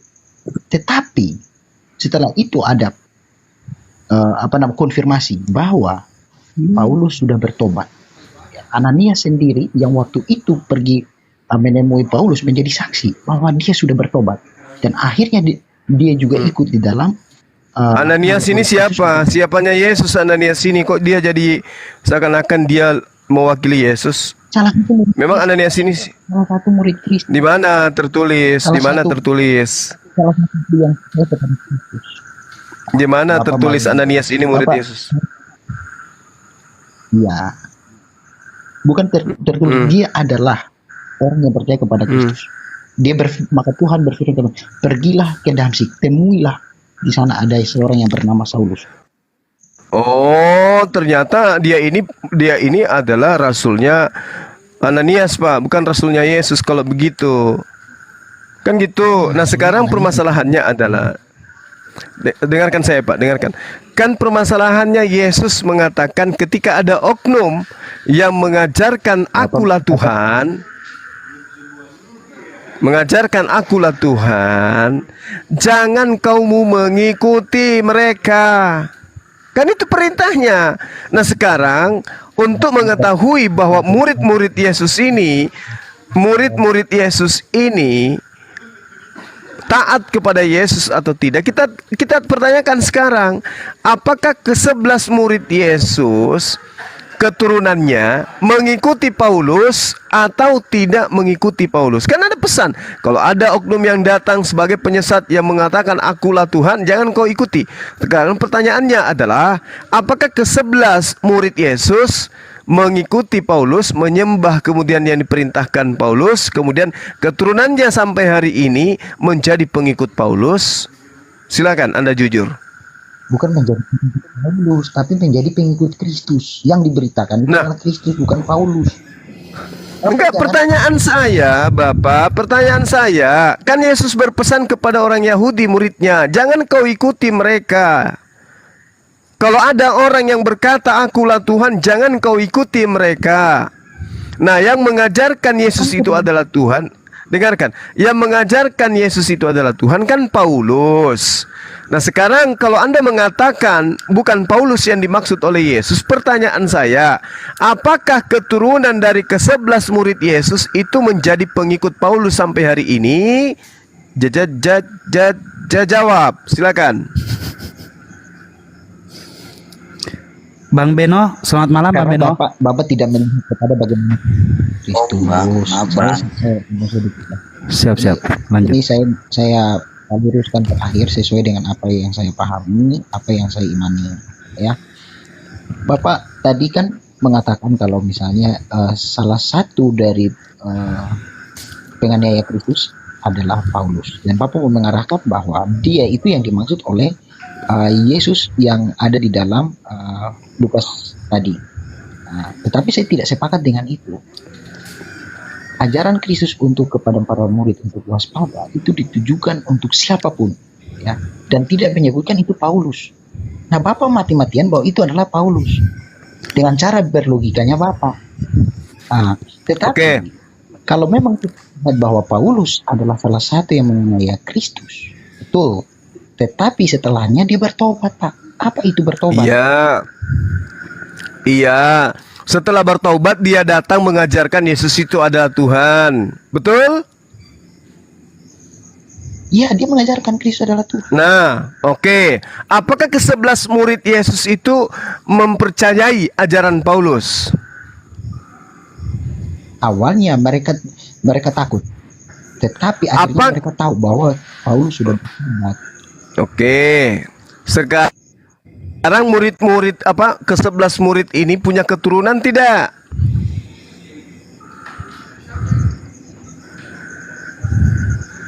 Keturunan apa yang Bapak maksudkan?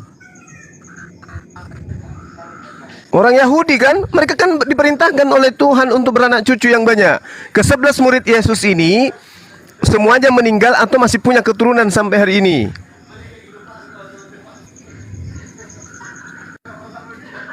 Murid 12 murid Tuhan Yesus. Ya, apakah masih memiliki keturunan sampai hari ini? Untuk keturunan saya tidak memastikan ada anak atau siapa namanya. Saya tidak menyebutkan itu, Pak. Iya, maksud saya gini loh, Pak. Maksud saya gini loh, Pak. Orang Yahudi, murid-murid Yesus kan dipesan jangan kau mengikuti dia. Penyesat ini jangan kamu mengikuti. Sekarang Paulus ini ada nggak yang percaya dari suku 12 suku Bani Israel bahwa dia itu adalah Rasul Tuhan? Gini, Pak. Ada nggak yang percaya? Gini, Pak. Ya, Bapak, kalau misalnya kita berbicara tentang itu, memang tadi saya sudah mengulang-ulang pernyataan saya yang sama, bahwa ceritanya itu berkelanjutan, Pak. Bapak dengan dalil Bapak, dengan cara Bapak berasumsi, Bapak mentafsirkan tadi dan mengaitkannya dengan indikasi-indikasi Bapak itu, dan menurut saya itu Bapak sudah salah. Bapak bukan melihat kepada konteksnya pada saat itu, tapi Bapak mengaitkan supaya ini menjurus kepada Kristus. Tapi Bapak Justru lihat Bapak. Justru saya mengaitkan loh dengan segala yang terkait dengan hal ini. Murid-murid Yesus mendapatkan pesan, jangan kau mengikuti sang penyesat yang mengajarkan akulah Tuhan. Itu kan poinnya tuh. Tidak Kan diindikasikan kepada Paulus. Bahkan iya, dari jangan kesimpulan menurut jangan bawa-bawa Paulus dulu. Anda kan pembela Paulus nih sekarang. Anda kan pembelahnya karena Anda pengikutnya. Dia kan bapak bagi Anda. Nah, sekarang saya tanya kepada saudara. Saya tanya kepada saudara, apakah murid 11 murid ini memahami konteks, Bapak tidak keturunannya Lukas, Bapak mengaitkan jangan merepet sendiri, Pak. Jangan merepet sendiri.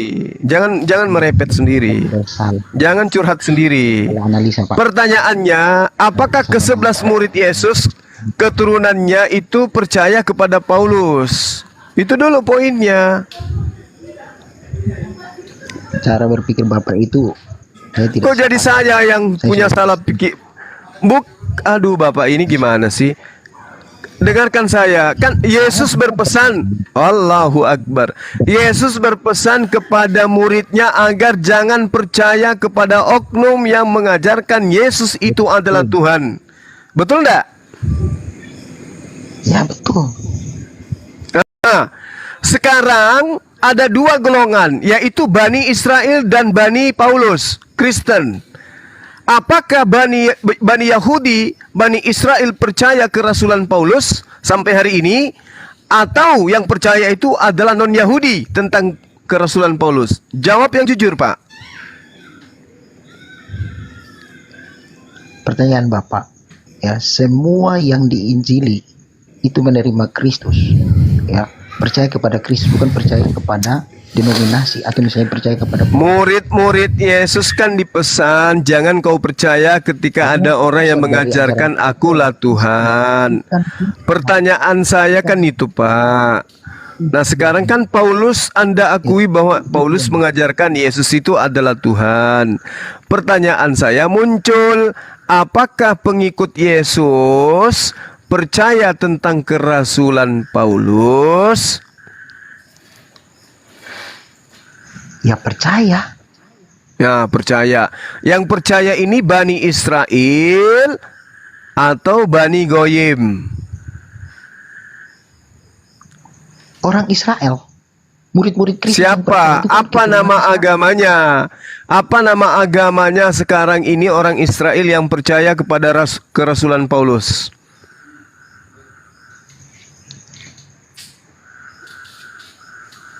Semua yang percaya kepada Kristus. Apa nama agamanya, Pak?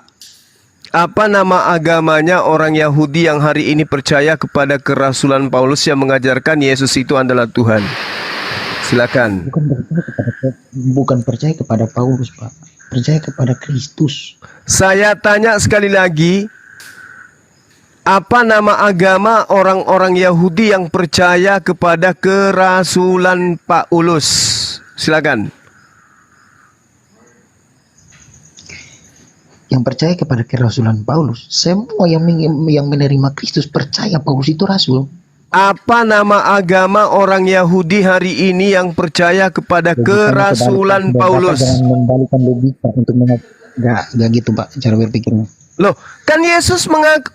Percaya kepada Kristus. Bapak, dengarkan saya, Pak, dengarkan saya. Murid-murid Yesus pertama kali diperintahkan untuk tidak mengikuti oknum yang mengajarkan kalau dirinya adalah Tuhan. Percaya nggak tuh? Ya, konteksnya itu Bapak belum paham konteksnya, Pak. Itu Saya bagian tanya. Lukas yang Bapak sebutkan. Bapak belum paham.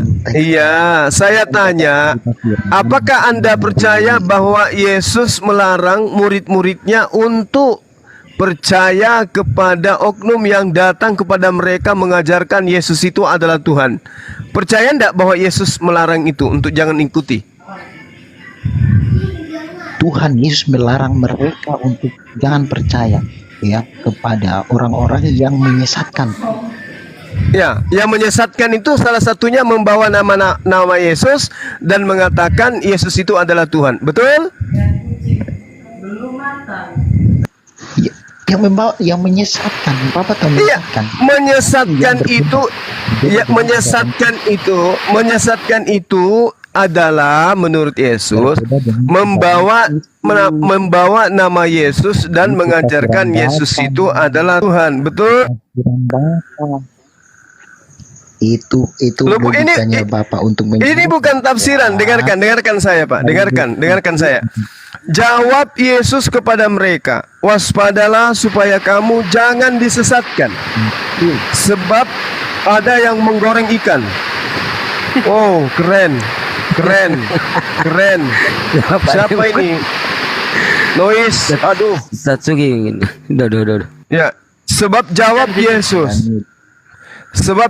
Yesus, waspadalah supaya kamu jangan disesatkan. Sebab banyak orang yang akan datang dengan memakai namaku dan berkata, akulah Tuhan, dan saatnya sudah dekat. Perintahnya kemudian, jangan kamu mengikuti mereka. Nah, Yesus melarang murid-muridnya agar jangan mengikuti oknum yang mengajarkan kalau Yesus itu adalah Tuhan. Setuju enggak? Menurut saudara benar enggak tuh? Nah, Ajaran Kristus itu betul. Ditujukan kepada untuk waspada kepada murid-murid, itu betul. ya, agar waspada kepada orang yang mengajarkan kalau dirinya Tuhan. Betul? Iya, itu ajaran Nah, ya, jadi kalau ada orang yang mengajarkan, dengarkan. Bapak sudah mengakui itu ajaran sesat. Jadi kalau ada orang yang datang mengajarkan Yesus itu adalah Tuhan, kata Yesus, jangan kamu mengikuti mereka. Anda setuju nggak itu? datang mengajarkan Akulah Tuhan, jangan kau ikuti mereka. konteksnya itu ditujukan untuk waspada kepada mereka yang mengajarkan ajaran yang sesat. Apa ajaran sesatnya, Pak? Kepada Kristusnya. Apa ajaran sesatnya, Pak, di situ?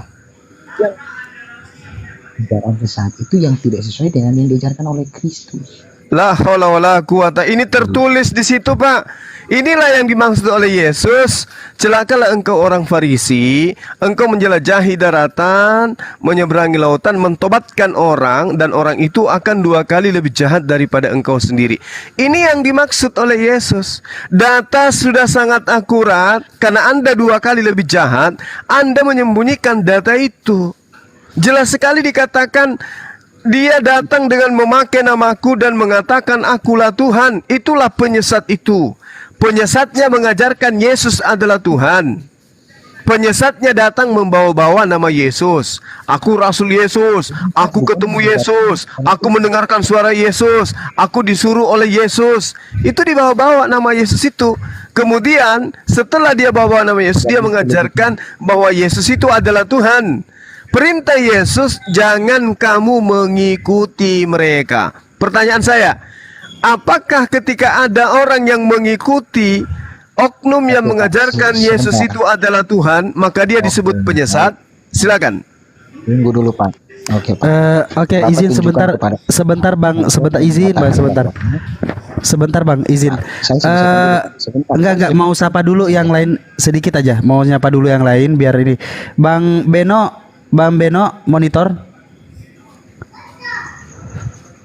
Assalamualaikum Bang, ya Bang. Islam apa Kristen Bang? Muslim Bang. Oh, Muslim. Oke, Bang Tamrin monitor Bang. Monitor Islam Kristen. Islam. Oke, Bang Samuel monitor. Iya, Kristen. Oke, silakan Bang, dibantu Bang. Lanjut Bang. Lanjut. Ya, apakah menurut Sorry, saya Yesus? sebelum saya lupa. Ya, silakan. Ya, sebelum saya lupa, sampai saya kesempatan. Pak, tolong tunjukkan kepada saya ayat yang mengatakan bahwa kalian harus menolak yang mengajarkan namaku, yang Iya. mengajarkan nama Yesus. Oke. Lukas Tunjukkan 20 ayat Alkitabnya. Lukas 21 nomor 8. Waspadalah supaya kamu jangan disesatkan, sebab banyak orang yang akan datang dengan memakai namaku dan berkata, akulah dia. Dia di sini adalah Bapa atau Tuhan. Dan saatnya sudah dekat. Janganlah kamu mengikuti mereka. Iya. Pertanyaan Yesus itu bukan merujuk ke Rasul Paulus. Nabi-nabi yang sekarang banyak nabi-nabi palsu itu. Nabi-nabi palsu banyak itu. Mantap. Nah, sikat langsung. Nabi-nabi palsu banyak sekarang, Bang. Mapa mula Nabi-nabi nih, palsu. mapa mula nih Pak Jaki Cakar. Kenapa larinya ke sekarang? Loh iya. Ini Sekarang banyak yang menyamar nabi. ini Banyak tunggu sekarang yang menyamar tunggu nabi. dulu, jangan kemana-mana dulu Anda. Jangan kemana-mana Dia tidak menuju ke dulu. Rasul Paulus itu. Enggak, bagaimana ceritanya tidak menuju ke sana? Yesus mengatakan, tetapi sebelum semua itu terjadi, kamu akan ditangkap dan dianiaya terlebih dahulu. Ini sudah terjadi kepada murid Yesus atau belum?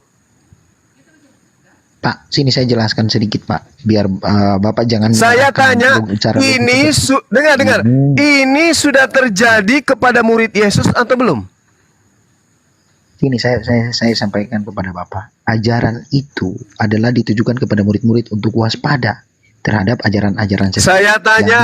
Saya tanya, apakah murid-murid Yesus angkatan pertama itu sudah niaya, sudah ditangkap atau belum? Belum. Tapi itu ajaran untuk waspada. Kalimat Belum. jelas.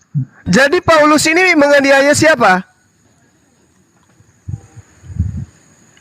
Ajaran Tuhan Yesus di dalam Lukas itu kepada para murid untuk waspada terhadap ajaran-ajaran sesat. Jelas, Pak? Iya, saya tahu justru dari tadi ini yang kita bahas.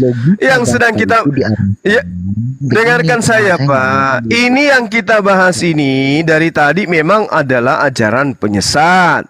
Yesus mengatakan waspadalah kepada penyesat. Indikasi penyesat itu adalah menggunakan nama Yesus, lalu mengatakan Yesus itu adalah Tuhan. Betul? Penyesat di sini adalah ajaran yang berlawanan dengan ajaran Kristus. Kenapa Anda menambah-nambahkan dalilnya? Bukan menambah. Ya, enggak, memang begitu. Lukas 21 itu. Gurunda naik lagi Gurunda ya. Monitor Gurunda. Kena apa itu? Allahu Akbar. Aduh. Kena report. Iya. Ayo dong teman-teman, mari diskusi dong, diskusi. Lanjut Gurunda. Iya, kan di situ sudah ada datanya, Pak. Sebab banyak orang yang akan datang memakai namaku. Siapa tuh pelakunya yang memakai nama Yesus? Aku bertemu dengan Yesus pada saat aku ke Damsyik. Aku mendengarkan suara Yesus dari langit. Itu siapa tuh, Pak? Ada oknum lain? Itu Bapak langsung loncat kepada Paulus. Lalu siapa? Loncat ke Paulus. Makanya Bapak. Lalu siapa? Siapa? Siapa? Siapa? Kalau bukan Paulus, lalu siapa? Saya tanya dulu. Kalau banyak nabi palsu. siapa nama nabi palsu yang datang menganiaya murid Yesus angkatan pertama? Siapa nama nabi palsunya? Sekarang gereja palsu siapa? Kenapa larinya ke gereja? Bung, kenapa lari ke gereja? Gereja itu adalah tempat ibadahnya manusia. Bukan maksud. Aduh Bapak. Kita nggak akan membahas kesimpulan yang sama. Signal itu. Satu presupposisi kita sudah berbeda Pak, ya. Cara berpikir dalam memahami ini sudah berbeda, ya, sudah pasti berbeda Pak.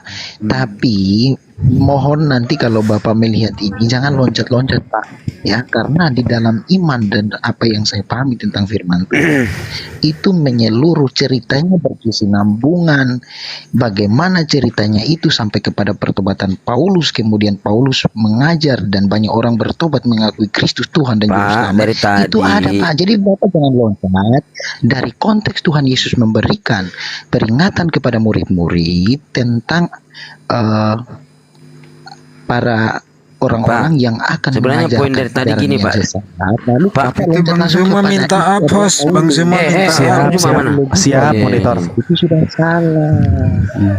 Saudara ini gimana Cara sih, berpikir saudara? yang Kok jadi dikasih cara dengan berpikir kriteria- saya? kriteria- Dengarkan, kita susun narasinya sesuai dengan data. Yesus menubuatkan, Yesus bukan narasi Alkitab. Itu narasi Bapak. bukan benar. narasi Dengar, Alkitab. Bu, ini narasi Bapak. narasi Bible. Aduh, Bapak, dengarkan saya, dengarkan. Waspadalah supaya kamu di sini siapa? Kamu di sini siapa? Hei, kamu di sini siapa? Semua murid yang Semua apa? waspadalah kalian itu ditujukan kepada Kristus pada saat itu. Iya, Orang-orang kamu yang ini siapa? Kristus pada saat Ini kamu siapa? Yahudi atau non Yahudi? supaya kamu jangan Dua kali lebih jahat dari Paulus. Dengarkan, jangan sampai saya isap matanya ya. Di situ dikatakan di Lukas 21 nomor 8, jawab Yesus. Kita habis dulu. Bang, kalau Bang Zuma lagi Logika bicara. Bapak saya sudah Bang, terpeta-peta, izin, Bang, sudah izin, Bang, terpola-polakan izin, Bang. bagaimana Bapak mengerti Alkitab secara menyeluruh. Nggak bisa begitu, Pak. Saya tetap beriman kepada isi cerita. Jangan potong-potong lah, Pak. Bapak kalau ngomong tuh gimana sih? Kok timbun-timbun ngomongnya? Emang sekarang yang tadi berbicara itu data loh. Itu yang berbicara tadi bukan akal-akalan, itu data yang ada di dalam Bible Bapak. Yang menjadikan Yesus Tuhan siapa? Oh, silakan Gurunda. Jaringan kan Gurunda? Iya, Atau apa? Iya. Oh iya. Lanjut. Dengarkan saya loh, saudara. Ini data loh. Waspadalah supaya kamu jangan disesatkan. Kamu di sini siapa? Kristen atau Yahudi? Orang-orang yang percaya kepada Kristus pada saat itu. Jangan tanya seperti itu. Jangan mengatakan gitu. Saya tanya, yang Yesus sebut kamu di situ siapa? Orang Yahudi atau non Yahudi? Semua yang mengikut Kristus. pada saat itu yang Saya tidak tanya semua. Saya tanya yang menjadi pengikut Yesus, yang berbicara dengan Yesus di rumah ibadat itu orang Yahudi atau Yahudi atau non Yahudi? Jawab.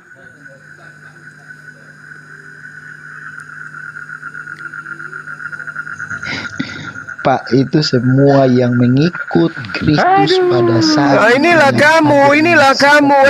kamu. Dua kali lebih jahat daripada orang Farisi. Saya tanya, ketika Yesus berdakwah di Galilea, di Yerusalem, dengarkan. Setelah Yesus berdakwah selama 33 tahun, apakah dia berdakwah kepada orang Romawi Yunani atau hanya untuk orang Yahudi saja? Jawab. dia berdakwah kepada orang-orang Israel pada saat itu. Nah, berarti kamu di sini berarti orang Israel, betul? Semua saya katakan bahwa saya adalah pengikut Kristus, percaya kepada. Nggak ada urusan saya dengan Anda. Nggak ada urusan saya dengan Anda. Saya berurusan dengan data. Kamu di situ Israel atau non Israel? Data saja. Data. Dua kali lebih jahat dari Paulus kamu ini. Saya tanya, kata kamu di sini Yahudi atau non Yahudi? Jujur. Kata ayat 7-nya, Saya pengikut Kristus.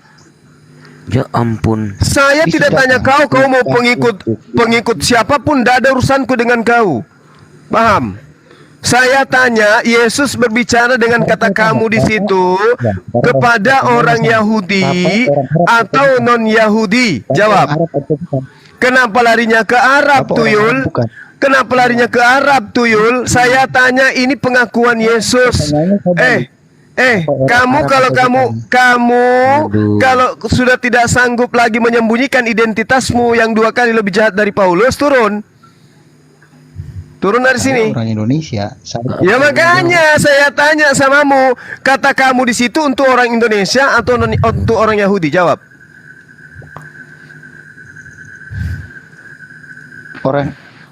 Saya tetap adalah pengikut Kristus. Untuk murid-murid Tuyul, ayat 7 dibaca. Dan murid-murid bertanya kepada Yesus, katanya, Guru, bila manakah itu akan terjadi? Dan apakah tandanya kalau itu akan terjadi? Aduh, Tandanya adalah datang orang kepada orang Yahudi mengajarkan Yesus itu Tuhan. Itu tandanya. Ayo. Siapa yang mengajarkan Yesus itu Tuhan? Siapa? Ini, Pak. Gini, Pak, saya mengatakan satu kalimat terakhir ya, Pak. Ya, sebelum kabur. Silakan. Pertama, terima kasih untuk apa yang Bapak sampaikan. Tetapi Sekali sejauh suaranya ini dia. saya tidak sepaham dengan apa yang Saya tidak minta kita sepaham. Saya hanya minta Anda memahami Bible Anda.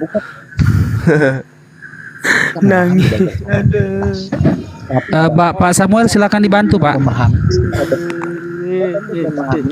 Kecil sekali suaranya dia. Bagian tertentu Bapak untuk menerjemahkan sesuai dengan pengertian Bapak untuk memojokkan itu tujuan Bapak sebenarnya. Jadi Jangan curhat, jangan curhat, jangan curhat, jangan curhat, jangan curhat, jangan curhat. Ditulis.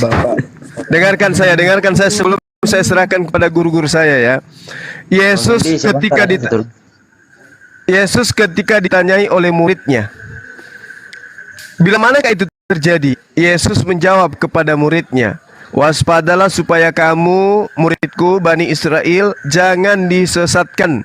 Sebab banyak orang yang akan datang dengan memakai namaku. Yang datang memakai nama Yesus kepada Bani Israel itu adalah Paulus. Dan berkata, akulah dia, akulah Tuhan, akulah Bapa itu sendiri.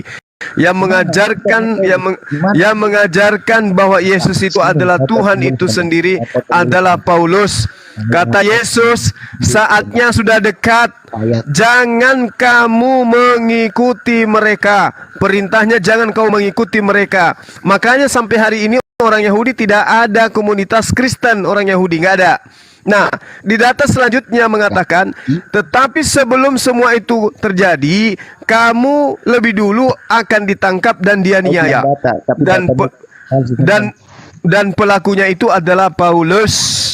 Udah selesai kita, udah selesai.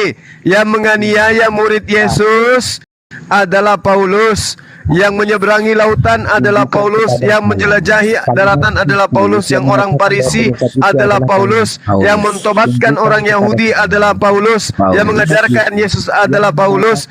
Yang menyamar sebagai pengikut Yesus adalah Paulus. Yang 2 kali lebih jahat daripada Paulus adalah Anda. Paham? Selesai. tunjukkan kepada saya kalimat Kristus yang mengatakan bahwa penyesat itu adalah Paulus. Oh, jelas ada. Penyesat itu adalah Paulus. Waspada. Oke. Kamu tenang. Oke, saya sampaikan samamu. Iblislah yang menjadi bapakmu dan kamu mau melakukan keinginan bapakmu. Atas keinginan siapa? Dengarkan saya. Dengarkan. Itu ayat itu. Dengarkan saya. Itu ayat itu. Itu ayat yang saya bacakan. Itu ayat.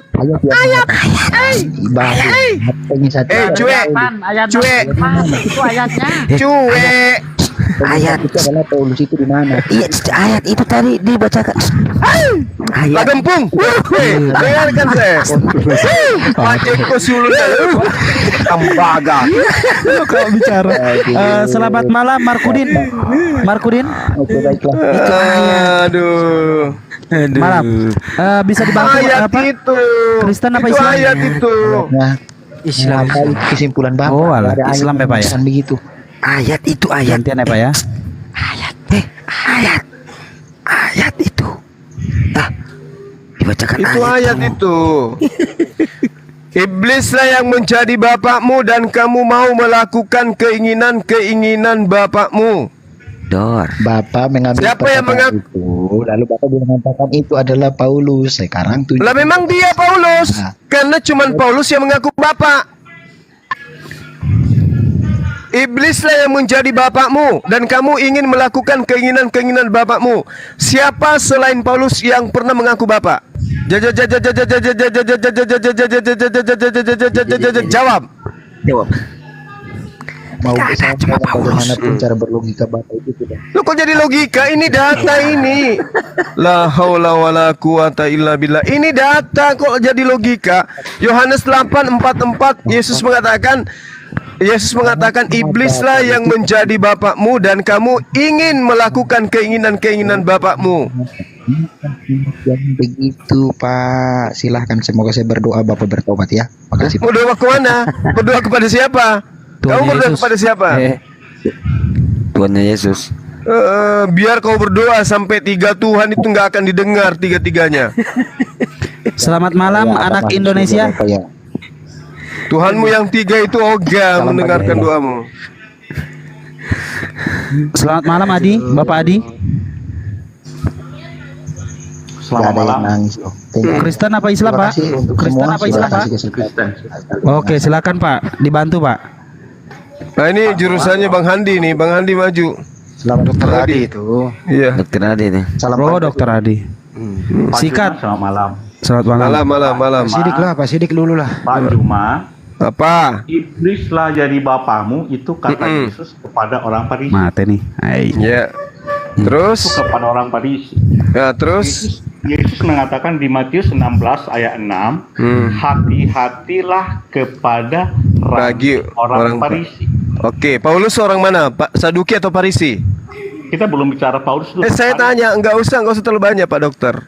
Baik, Paulus itu orang Saduki atau orang Farisi? orang Farisi.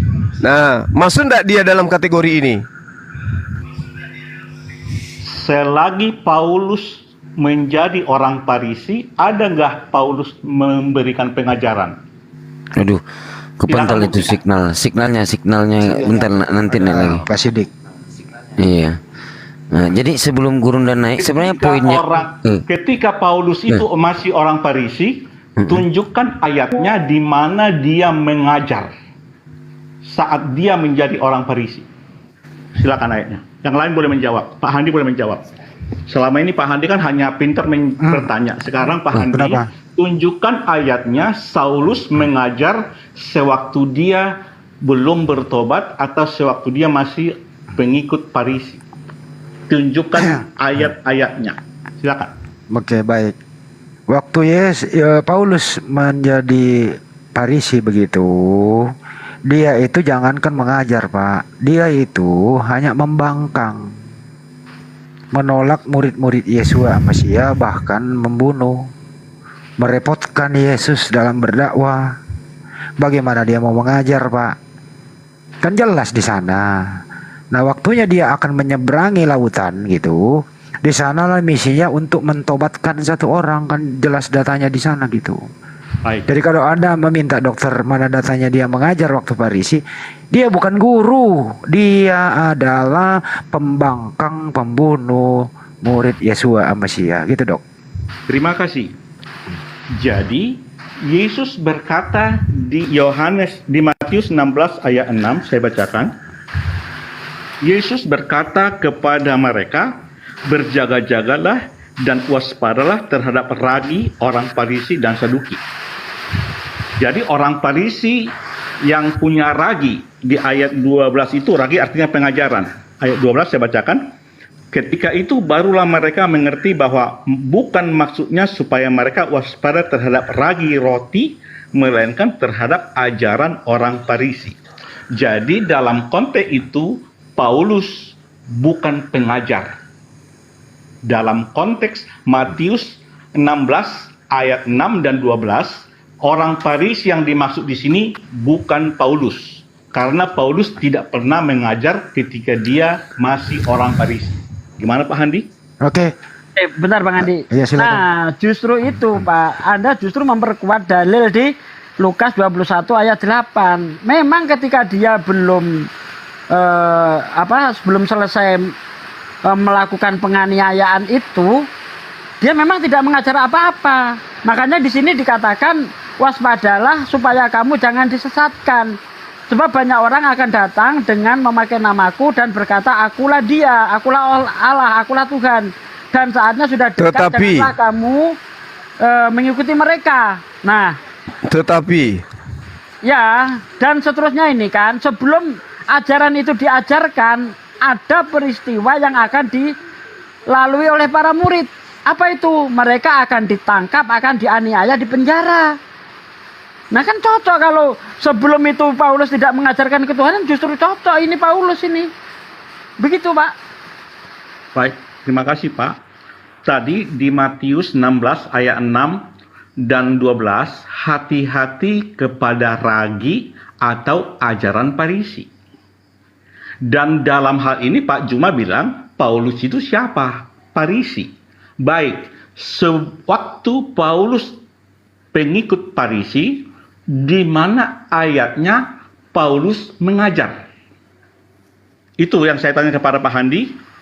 Silakan Pak Handi bilang. Ya, Pak Handi bilang Paulus bagaimana itu, ajaran Paulus ketika ya, dia masih Farisi? Paulus itu mengajar setelah dia membantai para murid. Iya kan? Betul enggak? Setelah dia ke Damsyik, dia Farisi, sewaktu Iya, dia Pak, Farisi, ya. di mana Jadi- ayatnya Paulus mengajar? Jadi kalau saya lihat di Lukas 21 ayat 8 ini, ajaran sesat itu dilakukan setelah membantai para murid. Coba Baik. nih, saya baca dari ayat 7 ya.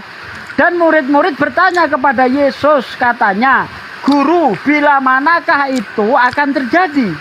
Dan apakah tandanya kalau itu akan terjadi?" Nah, tandanya ditunjukkan oleh Yesus. Apa itu? Waspadalah supaya kamu jangan disesatkan. Tandanya ini, sebab banyak orang akan datang memakai namaku dan berkata, "Akulah dia." Itu tandanya. Ya, dan saatnya sudah dekat, janganlah kamu mengikuti mereka. Jadi jelas sekali. Nah, ajaran menuhankan Yesus itu setelah para murid itu dianiaya. Kita lihat ayat selanjutnya, ya, ayat 9. Dan apabila kamu mendengar tentang peperangan dan pemberontakan, janganlah kamu terkejut, sebab semuanya itu harus terjadi dahulu. Tetapi itu tidak berarti kesudahannya. Akan datang segera, ia berkata kepada mereka, bangsa akan bangkit melawan bangsa, kerajaan melawan kerajaan, dan akan terjadi gempa bumi yang dahsyat, dan di berbagai tempat akan ada penyakit sampar dan kelaparan, dan akan terjadi juga hal-hal yang mengejutkan dan tanda-tanda yang dahsyat dari langit. Tetapi sebelum semuanya itu, kamu akan ditangkap dan dianiaya. Nah ini, tetapi sebelum semuanya itu, sebelum ajaran itu diajarkan, kamu akan ditangkap dan dianiaya, kamu akan diserahkan ke rumah-rumah ibadat dan penjara-penjara, dan kamu akan dihadapkan kepada raja-raja dan penguasa-penguasa oleh karena namaku. Nih, para murid mengalami ini enggak? Silakan. Ini Aki Juma udah datang, monggo Aki Juma dilanjut. Baik. Di sini hujan. Saya mute dulu. Baik, Bible berjalan. Ini Pak Sugi ya. Pak Betul. Pak Sugi, tadi sebenarnya pertanyaan saya ke Pak Juma di Matius 16 ayat 6 sampai 2 ayat 6 sama 12, hati-hati kepada ragi atau ajaran orang Farisi. Pak Juma mengatakan itu Paulus. Sewaktu Paulus itu ahli Farisi, tunjukkan ayat yang mengajarkan Paulus mengajar. Pak Handi udah menjawab tidak ada, hanya menganiaya. Lalu untuk Pak Sugi, di Lukas 21 ayat 8 itu, waspadalah supaya kamu jangan disesatkan, sebab banyak orang akan datang dengan memakai nama Yesus dan berkata, "Akulah Yesus." Di mana Paulus mengakui bahwa dirinya Yesus? Silakan Pak Sugi. Dokter, saya yang ngambil alih. Baik, Begini- Pak Juma dulu. Pak Begini dokter, diam, dokter, diam. Silakan. Di dalam kitab saudara pengakuan Paulus sendiri, sekalipun aku juga ada alasan untuk menaruh percaya pada hal lahiriah, jika ada orang yang lain menyangka dapat menaruh percaya pada hal lahiriah, aku lebih dari itu. Disunat pada hari ke-8 dari bangsa Israel, dari suku Benyamin, orang asli, orang Ibrani asli, tentang pendirian terhadap hukum Taurat, aku orang Farisi. Tentang kegiatan aku menganiaya jemaat, tentang kebenaran dalam mentaati hukum Taurat, Aku tidak bercacat. Apa pembelaan yang Anda ingin lakukan untuk membela Paulus ini? Menganiaya murid Yesus itu bukan sebuah cacat menurut Paulus.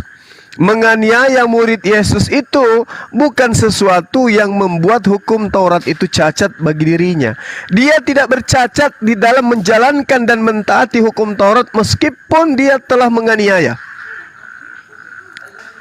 Oke? Pahami itu dulu. Jadi Paulus dalam hal ini tidak bisa Anda bela dengan mengatakan, oh dia cacat pada saat dia menganiaya. No, tidak. Paulus mengatakan dalam hal menganiaya murid Yesus tentang kebenaran dalam mentaati hukum Taurat, aku tidak bercacat. Oke?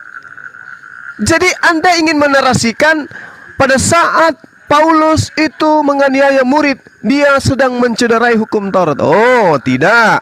Paulus dalam hal ini tidak bercacat sedikit pun. Jadi itu tidak bisa dijadikan alasan.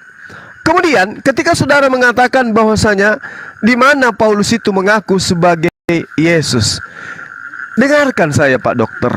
Waspadalah supaya kamu jangan disesatkan sebab banyak orang yang datang dengan memakai namaku. Bukan maksudnya orang itu datang mengatakan akulah Yesus. Akulah Yesus, akulah Yesus, tidak. Dia datang mengatakan aku ini utusan Yesus. Itu kan dia menggunakan nama Yesus, menjajakan nama Yesus. Dia datang dengan menggunakan nama Yesus. Aku ini rasul utusan Yesus. Aku ini adalah orang yang diutus oleh Yesus. Aku ini adalah orang yang pernah bertemu dengan Yesus. Dia datang dengan membawa nama Yesus. Dan inti daripada penyesat ini adalah mengaku Yesus itu adalah Tuhan. Akulah dia. Dia di sini adalah Tuhan atau Bapa. Dan saatnya sudah dekat. Saatnya sudah dekat. Artinya pada masa itu janganlah kamu mengikuti mereka. Artinya Yesus melarang Bani Israel pengikutnya untuk tidak mengikuti oknum Farisi yang datang mengajarkan dirinya adalah Tuhan. Apa masih kurang Pak Dokter? Silakan Anda bela Paulus, silakan. Baik, Pak Juma, Matius 16 ayat 6 dan 12, Yesus berkata kepada murid-muridnya, hati-hati kepada ragi atau ajaran Farisi. Pak Juma mengatakan di situ Farisi Paulus. Pertanyaan saya, sewaktu Paulus ikut orang Farisi yang narasinya Pak Juma bacakan menganiaya, membunuh pengikut Yesus, melakukan hukum Taurat tak bercacat, itulah Paulus yang menerima ajaran Farisi. Pertanyaan saya, di ayat mana Paulus mengajar pada saat posisi Paulus sebagai orang Farisi? Itu yang pertama.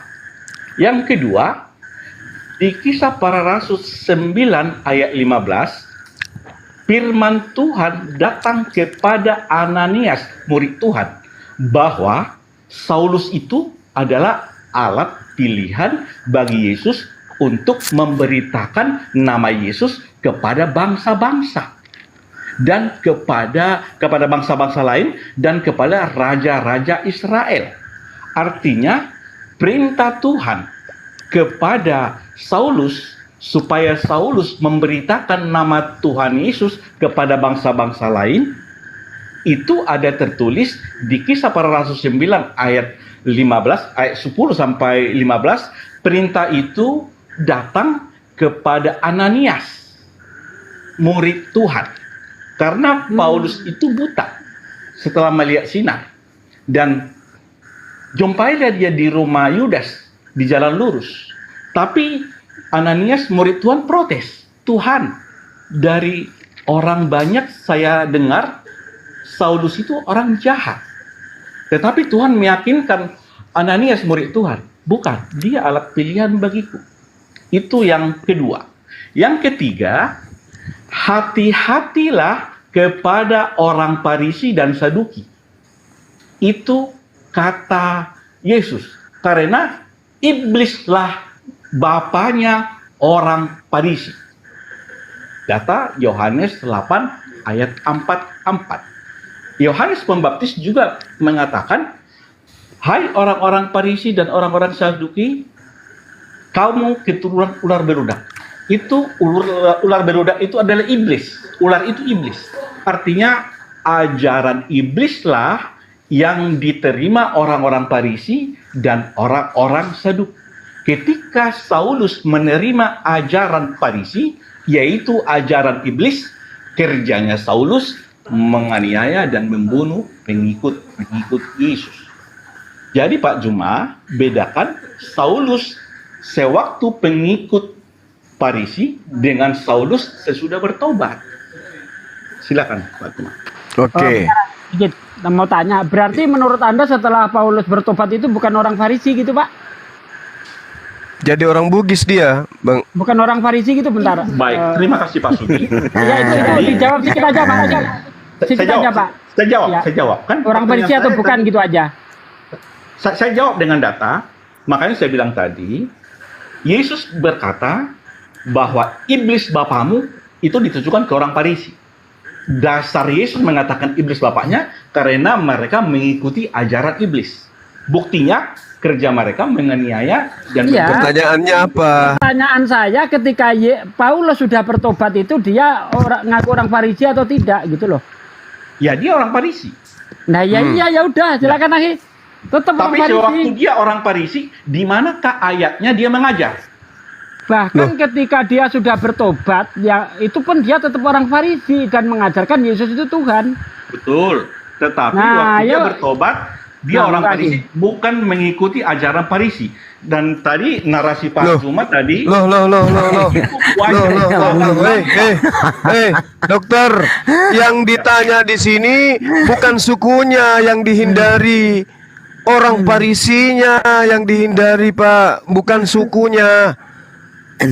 Waspadalah terhadap suku Farisi, enggak. Waspadalah kepada orang Farisi. Nah, ingat, saya tanya kepada saudara, ketika Paulus menyeberangi lautan, ketika Paulus mengirim surat, ketika dia nulis surat sampai 14 bab, dia itu orang Bugis atau orang Farisi? Jawab.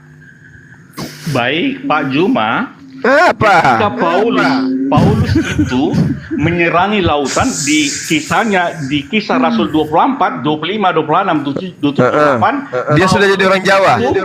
itu dihadapkan ke mahkamah agama. Saya tanya, dia orang Farisi atau orang Bugis, Pak, waktu itu? Dia orang Batak, Marpaung namanya. Berarti pada saat dia nyebrang lautan menjelajahi daratan itu pun harus diwaspadai, betul atau tidak? No noise. Betul. Tetapi Nah, Pak udah Juma, selesai. Udah selesai, Pak Dokter. Udah selesai. pemahaman Berarti Paulus ini Pak tadi kan Juma Anda membawa memikirkan narasi seakan-akan ini justru Bapak yang bawa pemikiran sendiri. Tadi itu Bapak bernarasi seakan-akan setelah Paulus itu bertobat sudah bukan orang Farisi. Berarti yang harus diwaspadai adalah ketika Paulus menjadi orang Farisi. Setelah Paulus bukan lagi orang Farisi, tidak patut lagi diwaspadai. Itu ilmu dari mana, dokter? Nah itu dia makanya saya Baik, tanyakan. Oke. Yang dimaksud, dengar Pak Sugi, yang dimaksud dengan orang Farisi dan orang-orang Saduki, ular keturunan Adalah? beludak, kenapa dikatakan orang Farisi dan keturunan ular beludak? Karena mereka menerima ajaran iblis. Lah, justru Paulus ini saya tanya kepada saudara, dari mana Paulus mendapatkan ilmu bahwa hukum Taurat itu adalah kutuk? Jawab. Mate bale. Baik terus. Saya jawab dulu. Jadi kita Dari mana? Dengarkan, saya tanya dulu. Dengarkan, dari mana Paulus mendapatkan ilmu bahwa hukum Taurat itu adalah sengat maut? Hukum Taurat itu adalah kutuk. Silakan. Hukum Taurat itu sampah. Jadi Galatia 3 ayat 13. Dari mana? Dari mana? Di Ulangan. Di mana? Ayat Tunjuk.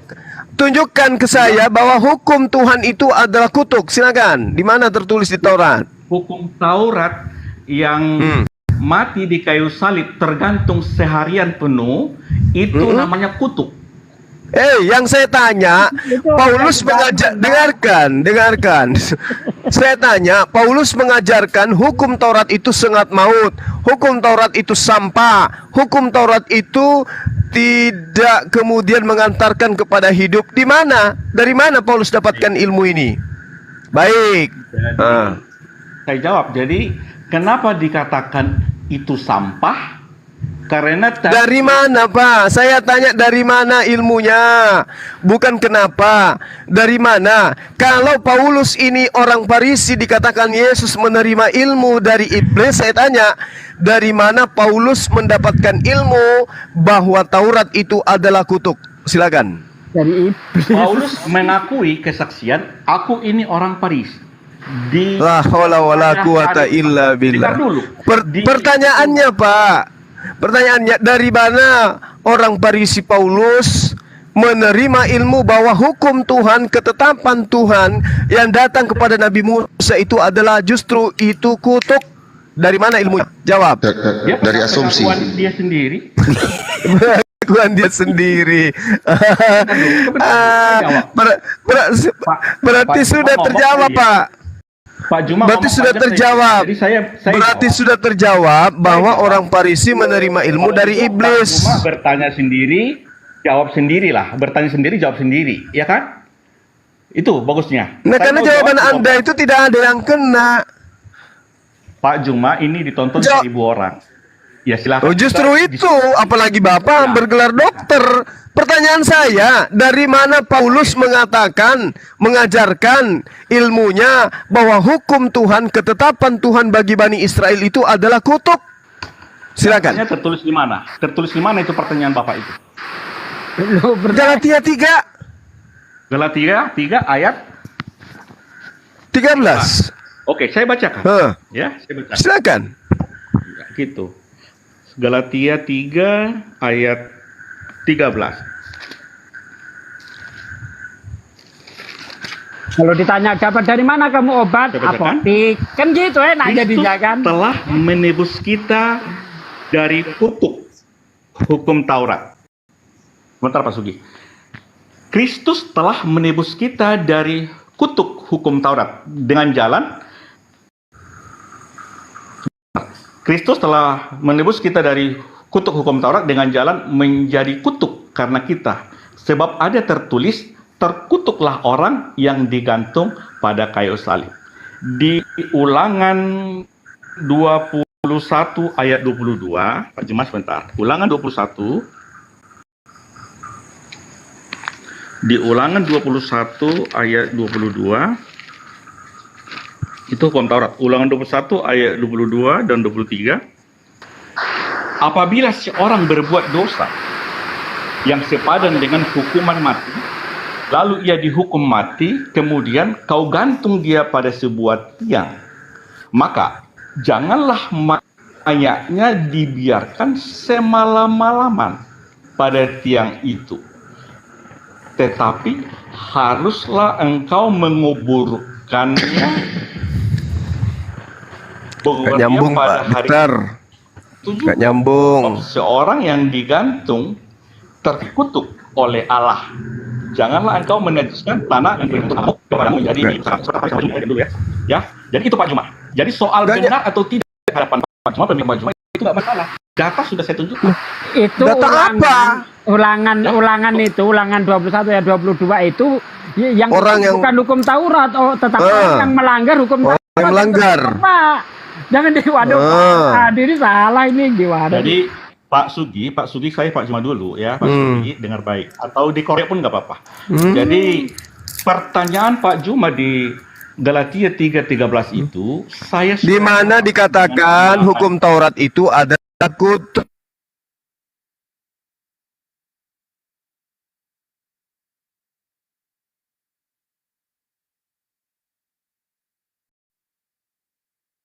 Lalu ia dihukum mati. Kemudian kau gantung dia pada sebuah tiang, koma. Maka janganlah mayatnya dibiarkan semalam-malaman pada tiang itu, tetapi haruslah engkau menguburkan dia pada hari itu juga. Sebab seorang yang digantung terkutuk oleh Allah. Janganlah engkau menajiskan tanah yang Apa hubungannya dengan hukum Taurat? Mana datanya? Mana datanya hukum Taurat itu kutuk? Mana? Ini kan tertulis di ulangan itu bahwa terkutuk. Loh, Yang Sebab terkutuk gimana orang yang melanggar sih? Taurat, Pak, orang bukan yang digantung Tauratnya. terkutuk Aduh, oleh gimana Allah. sih? Pak, yang terkutuk itu orang yang melanggar hukum Taurat di situ. Bapak dan netizen yang 1000 orang, Loh, yang terkutuk itu adalah orang yang digantung di iya, kayu orangnya. salib. Sebab seorang karena berdosa. Yang saya tanya, Gantung. Bukan yang hukumnya. saya tanya, di mana tertulis hukum Tuhan itu adalah kutuk? Bukan orang yang melanggar hukum Tuhan, tapi hukum Tuhannya. Di mana tertulis Taurat itu adalah kutuk? Di mana? Kan sudah ditulis di sini bahwa terkutuklah orang yang digantung di kayu salib oleh hukum Allah. Loh, yang terkutuk di situ siapa? Iya, yang terkutuk ini siapa? Yang terkutuk ini hukum. Apabila Yang terkutuk ini, dengarkan saya, dokter. Yang terkutuk ini orangnya atau hukum Tauratnya? Baik, saya jawab dengan data di ayat 22, yang terkutuk itu adalah apabila seseorang berbuat dosa yang sepadan dengan hukuman mati. Ini yang terkutuk. Iya. Pertanyaan saya, yang terkutuk di situ orangnya atau hukum Tauratnya? Orangnya yang terkutuk. Nah, terus Paulus mengatakan apanya yang terkutuk dalam Galatia 3? Hukum Taurat. Jadi, Yesus menebus dari hukum. Ya, baca dulu ya Pak Kecil. Galatia sebentar. Galatia. Galatia 3:13. Kristus Ya, telah sebentar, menebus saya baca kita dari kutuk hukum Galatia Taurat. 3, sebentar Pak Sugi, sabar. Galatia ayat Bukan aku bacakan nggak mau 13, sih. Kristus telah menebus kita dari kutuk hukum Taurat dengan jalan menjadi kutuk karena kita. Sebab Di mana? tertulis terkutuklah orang yang digantung pada kayu salib. Nah, hukum Taurat itu di mana tertulis bahwa Taurat itu hukum Taurat? Saya sudah Hukum bacakan kutuk. Pak Juma, saya sudah bacakan di ulangan 21. La haula wala quwata illa dokter, Saya sudah dokter. bacakan di ulangan 21, 22, 23, tapi Pak Juma tidak ngerti. Tapi kalau Bapak yang aneh gitu loh. saya, Loh. ya, itu aja gitu. Saya udah Dengarkan, lento dulu, dengarkan. Bukan. Dengarkan dulu. Gimpe, dengarkan. Siap. Dengarkan. Di Galatia 3 di situ diterangkan yang menjadi kutu adalah Taurat. Baca nomor 10 coba, Galatia 3. Karena semua orang yang hidup di pekerjaan hukum Taurat berada di bawah kutuk. Coba. Hukum Taurat itu orang yang hidup di bawah hukum Taurat adalah berada di bawah kutuk. Berarti hukum Taurat ini adalah kutuk. Nomor 13-nya, terkutuklah orang yang ada di tiang salib. Di data 13-nya gimana, Ahli Sugi? Lengkapnya? Bisa dibacakan? Bentar. Aduh. Kristus telah menebus kita. Dari pekerjaan hukum. Ya. Dengarkan. Kristus telah menebus kita dari kutuk hukum Taurat dengan jalan menjadi kutuk karena kita. Sebab ada Pertanyaan- tertulis, terkutuklah orang yang digantung pada kayu salib. Sementara di kitab Ulangan 21 ayat 22 yang terkutuk orangnya, bukan hukumnya, Pak. Coba diteliti deh. Di Galatia 3 nomor 13, ya, Yesus telah menebus kita dari kutuk hukum Taurat. Sejak kapan hukum Taurat itu mengutuk? Sejak kapan?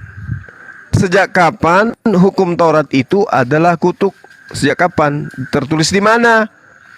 Oh, Ulangan 21 nomor 23. Aduh, udah, nggak usah baik-baik terus, Pak. Pusing saya. Ayo, silakan, Akhi Sugi.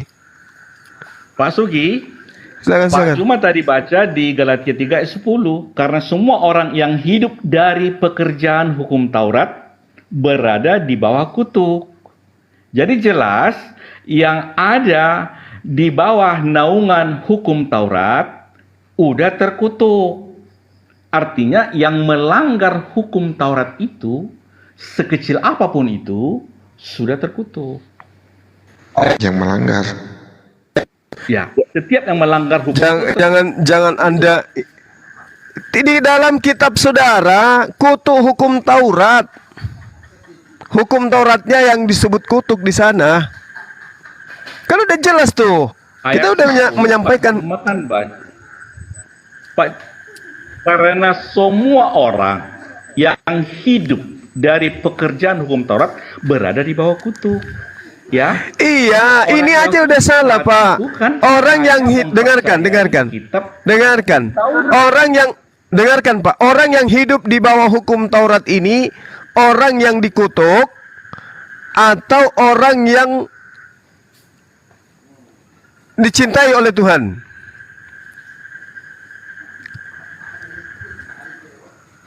Ulangan 6 dan ulangan 4 jelas sekali. Ulangan 6, ulangan 4 jelas sekali.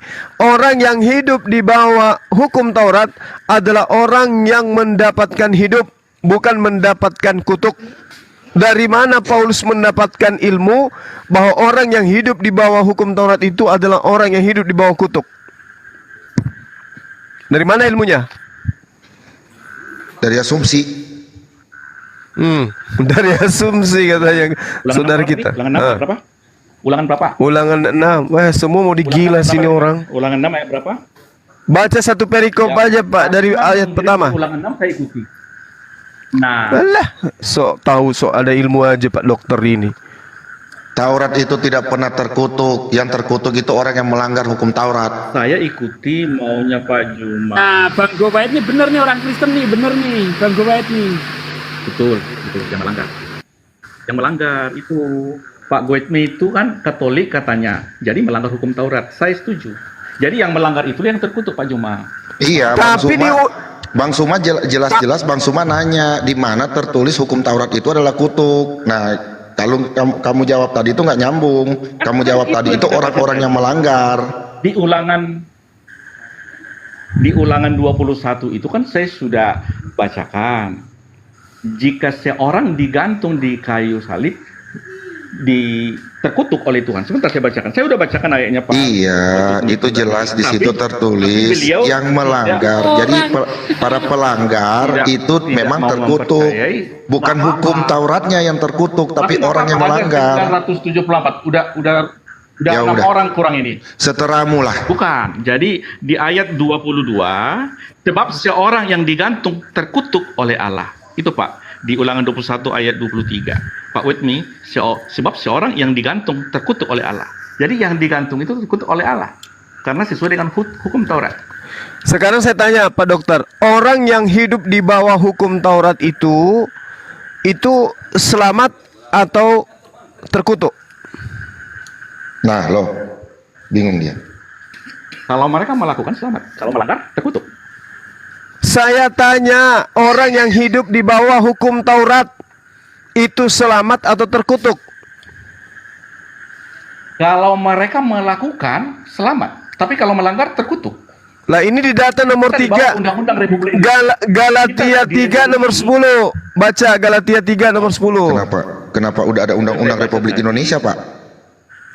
Saya baca tadi Bapak lompat ke ulangan 6. Jadi gitu. Supaya Anda sadar bahwa hukum Taurat itu adalah menyelamatkan, bukan mengutuk. Kalau dilakukan. Tidak ada dilakukan. Tidak ada dilakukan di dalam Galatia 3 itu nggak ada. Galatia 3 nomor 10 coba Anda baca. Udah dikasih clue tadi, kagak paham juga.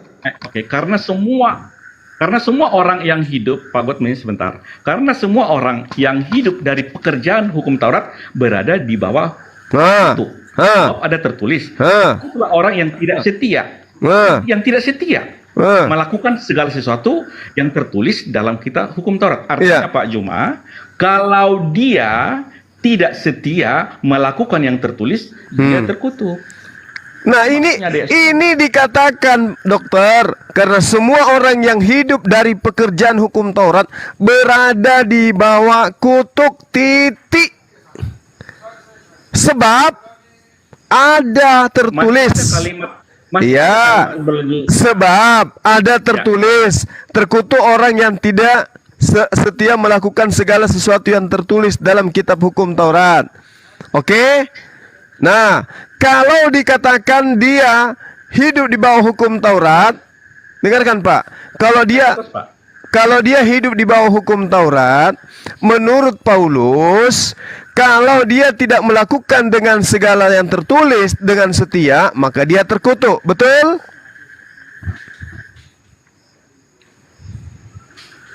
Betul nggak?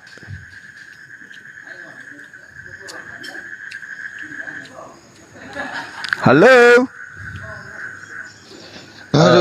Maaf maaf Bang Juma, saya boleh menjawab Bang Juma ya? Boleh. Silakan. Karena Pak Dokter cuma mendongeng, silakan. Ya, makna dari hukum Taurat itu yang terkutuklah orang yang di kayu salib ya, digantung di kayu salib. Begini Bang, bisa saya menjawabnya sedikit ya Bang? Silakan. Banyak Bang, apa-apa Bang. Ya. Saya letu.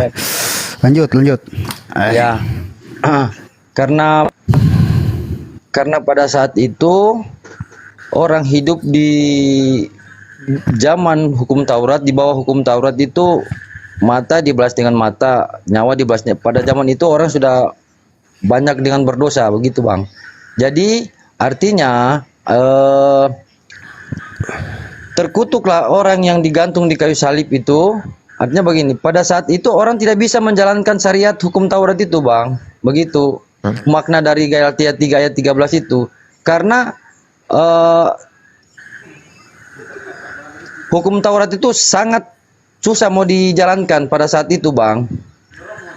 Sulit mau dijalankan pada orang manusia hidup pada saat itu. Jadi pada dasarnya semua orang Israel, bahkan semua orang manusia di dunia sedang berada di bawah kutuk hukum Taurat. Karena kenapa? Karena tidak kemampuan mereka memenuhi semua tuntutan syariat itu. Jadi semua orang seharusnya menerima kutukan itu Bang, yaitu kematian. Jadi secara jasmani dan rohani, makanya terputus selamanya dari hubungan dengan Tuhan Bang. Makanya di sini saya katakan lagi, makanya Yesus datang ke dunia bukan menghilangkan, tetapi kalau dia menghilangkan, dia tidak menghilangkan, cuma menggenapi. Makanya Yesus datang ke dunia, dia menggenapi hukum Taurat itu.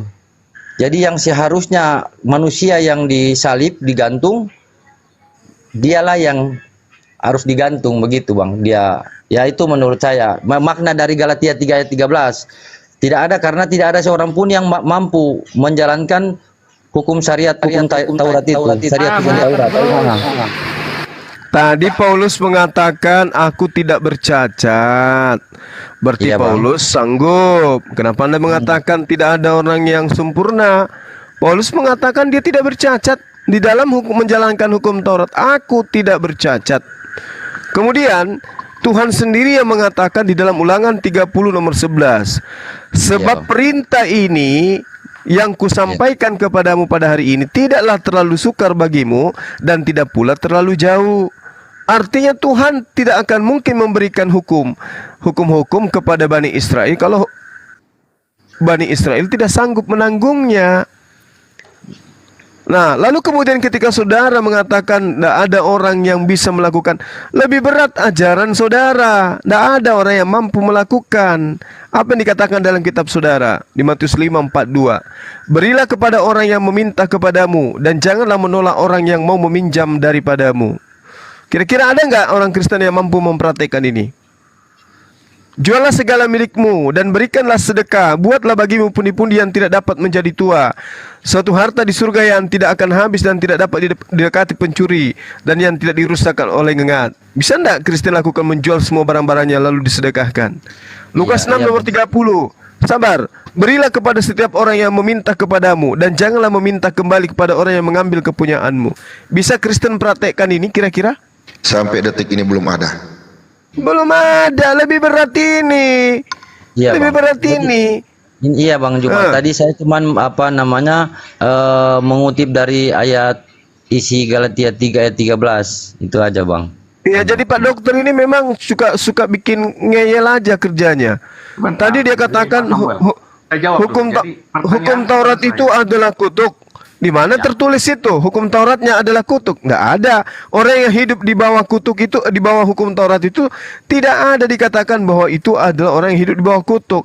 Ulangan 30 nomor 1, nomor 11. Sebab perintah yang kusampaikan kepadamu pada hari ini tidaklah terlalu sukar bagimu dan tidak pula terlalu jauh. Malah dikatakan itu adalah kutuk. Orang yang hidup di bawah hukum Taurat adalah orang yang hidup di bawah kutuk. Makanya apapun pembelaan Pak Dokter tidak bisa.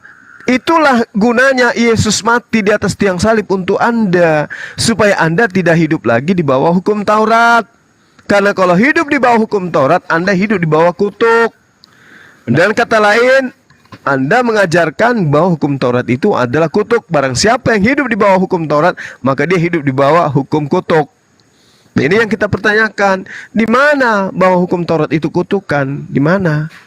Baik, saya jawab tadi kan. Pak Jawab. Kutegi. Galatia 3 ayat 10 tadi Pak Juma, karena semua orang Siap-siap, yang Bodrex. hidup dari pekerjaan hukum Taurat berada di bawah kutuk. Sebab ada tertulis, terkutuklah orang yang tidak setia melakukan segala sesuatu yang tertulis dalam kitab Taurat, hukum Taurat. Di Ulangan 27 ayat 26, terkutuklah orang yang tidak menepati perkataan hukum Taurat ini dengan perbuatan. Jadi, yang terkutuk itu adalah orang yang tidak melakukan hukum Taurat. Tetapi, semua yang terkutuk itu di Galatia 3 ayat 13 telah ditebus Yesus di kayu salib. Demikian Pak Andi. Pak Juma. Pak Dokter, Anda semakin jauh. Paulus mengaku di dalam Roma 7. Tetapi dalam perintah itu, dosa mendapat kesempatan untuk membangkitkan di dalam diriku rupa-rupa keinginan. Sebab tanpa hukum Taurat, dosa mati. Betul. Nah, coba apa maksudnya itu? Jadi Pak Juma, kita bahas satu ayat, tapi Bapak lompat. Saya ikuti lompatnya. Loh, supaya Anda sadar gitu loh bahwa Paulus ini telah mengajarkan sesuatu yang tidak sesuai. Dengarkan Pak Dokter, dengarkan. Paulus mengajarkan hukum Taurat itu adalah sengat maut. Dahulu aku hidup tanpa hukum Taurat, akan tetapi sesudah datang perintah hukum Taurat, dosa mulai hidup. Oke? Tetapi dalam perintah itu, dosa mendapat kesempatan untuk membangkitkan di dalam diriku rupa-rupa keinginan. Sebab tanpa hukum Taurat, dosa itu mati. Jadi, hukum Taurat ini adalah biang dosa hukum Taurat ini. Makanya dikatakan dalam 1 Korintus 15, sengat maut ialah dosa, dan kuasa dosa ialah hukum Taurat. Masih kurang? Hukum Taurat itu disebut sebagai kuasa dosa. Di mana ilmunya itu? Di mana dapatkan Paulus ilmu seperti ini? Iblislah yang menjadi bapakmu dan kamu mau melakukan keinginan-keinginan bapakmu. Dari mana Paulus mendapatkan ilmu bahwa hukum Taurat itu adalah kuasa dosa? Di mana ini? Silakan. Baik, saya jawab. Jadi, kalau tidak ada hukum Taurat, tidak ada dosa yang dihukum. Ya. Jadi, undang-undang IT, kalau saya menafsirkan kitab suci yang tidak saya imani, sebentar, good ways. Kamu dengar baik dah.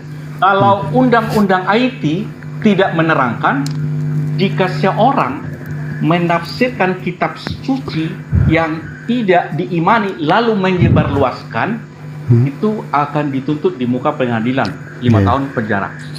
Tetapi kalau undang-undang itu ditiadakan, maka semua orang yang tidak meyakini kitab suci orang akan berlomba-lomba untuk menafsirkan yang tidak diyakini dan menyebarluaskan. Intinya Pak Dokter mau ngomong gini, sebentar. kalau tidak ada Tetapi- hukum tidak ada pelanggaran gitu Pak ya. Betul, cocok. Ini Pak. Jadi ajaran Bapak ini, ajaran Bapak yang seperti itulah yang terkutuk. Apa itu ajaran yang mengajarkan manusia supaya hidup seperti binatang? Itu ajaran terkutuk itu. Sama seperti ketika di Indonesia, baik-baik terus dari tadi Pak ini. Hai, karena ini Tunggu, ini sedang tidak baik Anda itu. Undang-undang IT ini kan berpihak kepada Dengarkan saya. Gimpe Hulu, dengarkan. Kalau dengarkan saya. Lento Hulu. Kalau di Indonesia, dengarkan dulu, dokter.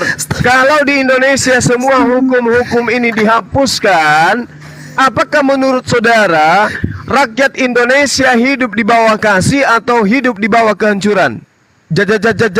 Jawab. Baik, saya jawab. Pak Juma kan sering memaksakan penafsirannya, menafsirkan. Saya pertanyaannya apa? Dijawab apa? Baik.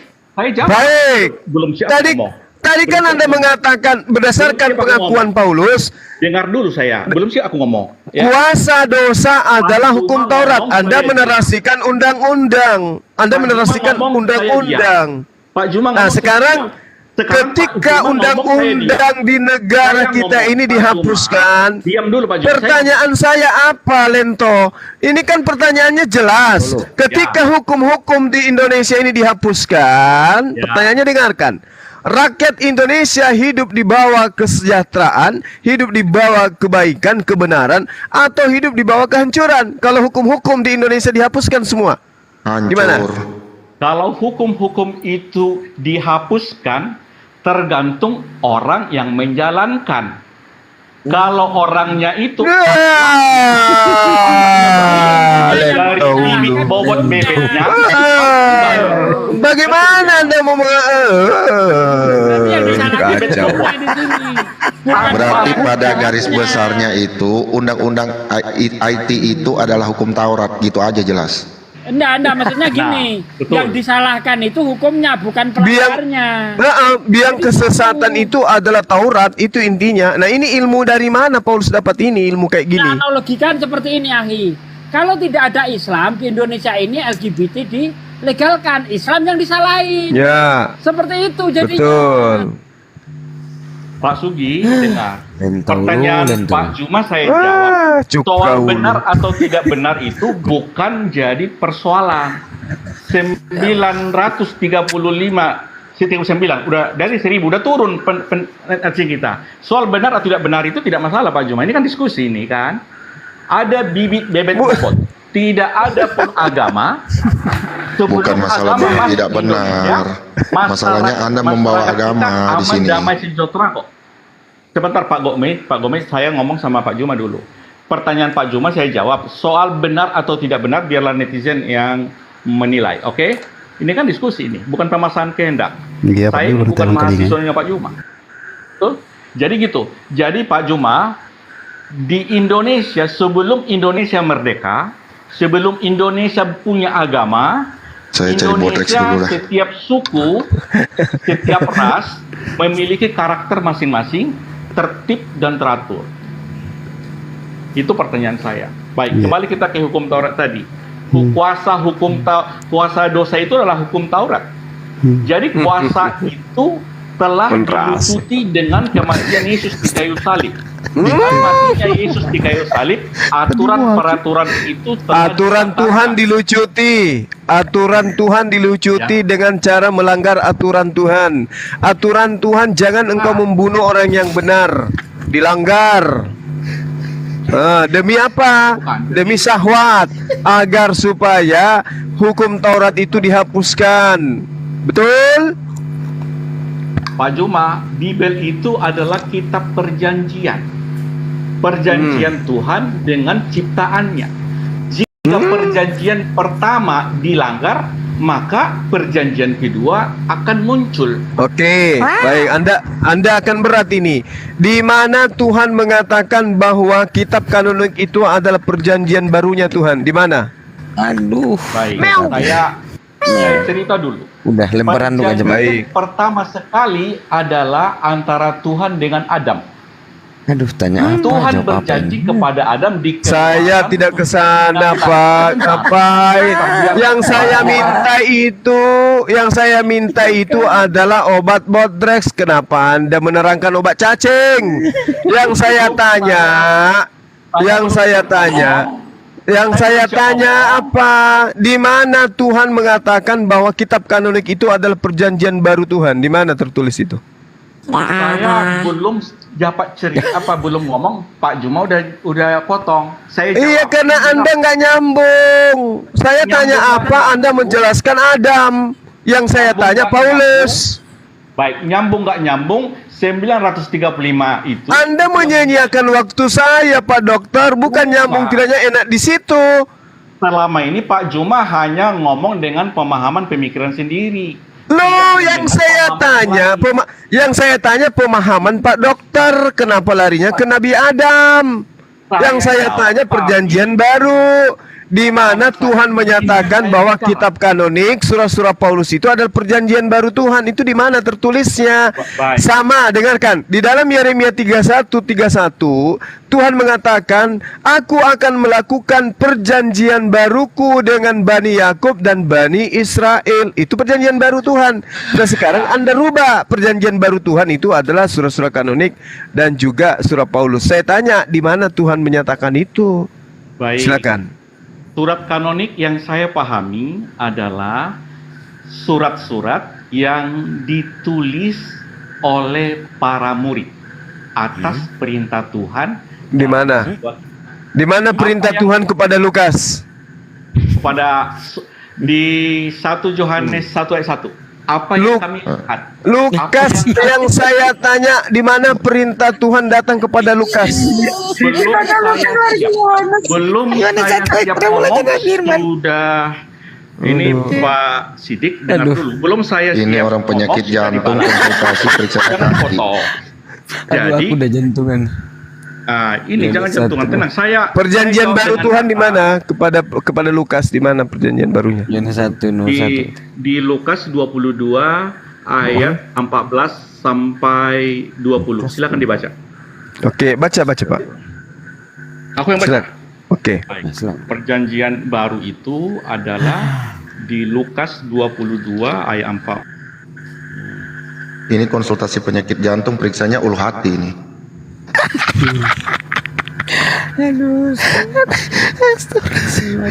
Ini kalau diterapkan ke pasien, wah sakit semua malah nih, Pak. Jangan. Aduh, astagfirullahaladzim. Nggak boleh. Ya, lanjut Pak. Pak Adi, silakan, semangat Pak. Edukasi. Jadi goblok saya. Katanya kepada mereka, aku sangat rindu makan Paskah ini bersama-sama dengan kamu sebelum aku menderita. Sebab aku berkata kepadamu, aku tidak akan memakannya lagi sampai ia beroleh kegenapannya dalam kerajaan Allah. Kemudian ia mengambil sebuah cawan, mengucap syukur, lalu berkata, ambillah ini dan bagikanlah ini di antara kamu. Sebab aku berkata kepadamu, mulai dari sekarang ini aku tidak akan minum lagi hasil pokok anggur sampai kerajaan Allah telah datang.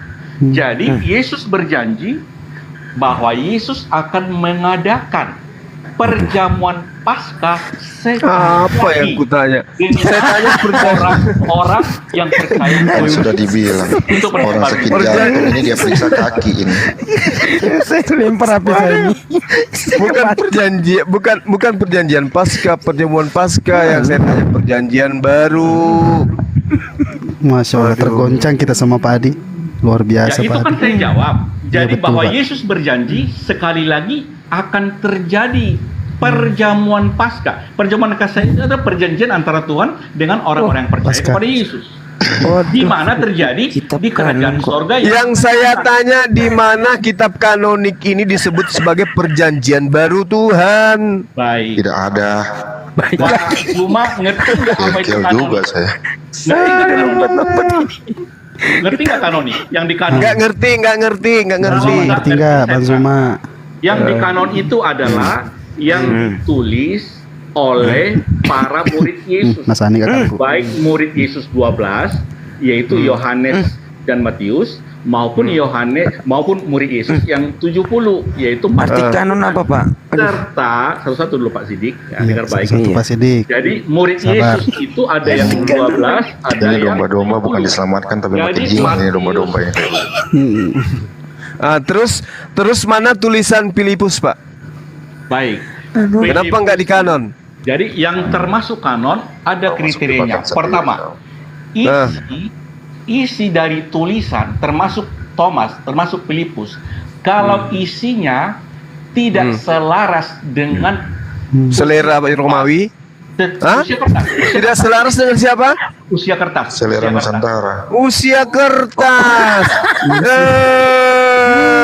Betul-betul Bapak ini. Proklamasi 17 Agustus. Oh lala. Tidak selaras. Oh lala. Tidak bisa masuk. Oh lah. Sekarang gini Pak, di dalam kitab saudara, dengarkan. Di dalam kitab saudara, di dalam kitab Yohanes 1, Yesus memanggil Filipus. Boleh tidak Anda menunjukkan kepada data kepada saya Yesus memanggil Lukas? Ada nggak? Baik. Jadi pertanyaan Bapak belum saya jawab utuh, Bapak potong. Indah untuk membuktikan Nah, itu bahwa membuktikan Bapak dengarkan. jawab, Bapak Oh, bertanya, saya enggak. jawab. Bapak cuma mau jualan obat. Yang menjadi seleksi itu adalah kertas katanya. Nah, sekarang saya tanya, kalau kertas yang dijadikan sebagai acuan, kenapa bukan Yesus yang menjadi acuan? Kenapa harus kertas? Baik. Saya jawab tadi, belum siap pertanyaan dijawab, Bapak sudah potong. Anda sudah jawab, Anda sudah mengatakan dilihat dari usia kertas. Siap dulu. Kalau saya belum siap ngomong, jangan dijawab, oke? Enggak bisa begitu. Emang di sini muridmu. Saya tanya kepada saudara, apa yang menjadi indikasi bahwa ini yang benar, ini yang salah? Ternyata Anda mengatakan usia kertas. Sekarang saya tanya, kenapa Ada bukan 3 kriteria. Kenapa? Salah kertas lagi. Ada ini. 3 kriteria Kenapa yang kertasnya dapat dikanon. dipersalahkan? Ada nggak diantaranya kriterianya adalah menurut Yesus? Ada nggak? Dengar dulu, saya menjawab. Izinkan saya menjawabnya, ya kan? Ada nggak menurut Yesus di antara ketiga ini? Udah 918 dari 1000 tadi udah turun. Iya, karena orang capek supaya dengar Pak ilmu- Dokter. Supaya orang bisa mendengar ilmunya, saya Ilmu jawab ada 3 apa? hal. Ada tiga nggak di hal. antara ketiga itu menurut Yesus? Dengar dulu, supaya ada 3 poin yang harus Ini dibawa heran, 918 kesalahan kertasnya orang. di mana ya? Yang pertama, Pertama kertas, kedua tinta.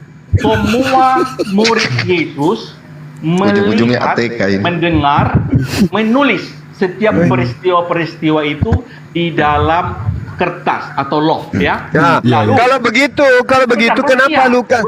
Kalau begitu kenapa Lukas diloloskan sementara Lukas itu melakukan penyelidikan? ada 3. Saya jawab 3 dulu. Jadi sabar. Jadi sabar. 3 Bang Suma. Lukas Sabar menulis, katanya. Lukas bukan Yahudi, Pak. Sabar. Kalau sabar, ya ilmu kita dapat. Ada Iya, 3 Lukas hal. bukan Yahudi. Sampai 1 udah langsung dipotong. Iya. Kalau sabar Betul. ngeyel kita dapat, itu yang betul. Aku Sabarnya udah lama sabar, kagak Pak. ada sih sabar. Betul teman-teman, kalau sabar kalau pedih begitu dulu Pak cuma didapat. tanya sendiri, jawab sendiri deh. Udah, saya keluar aja. Bapak nggak begitu. Iya, ilmu Anda ini nggak ada, tapi harusnya dari Hati-hati di tadi jalan, Pak Dokter harusnya bilang tadi, oh saya nggak ada kapasitas untuk menjawab. Jangan Anda lari ke sana, lari ke sini, tapi yang disampaikan nggak ada poinnya terhadap pertanyaan.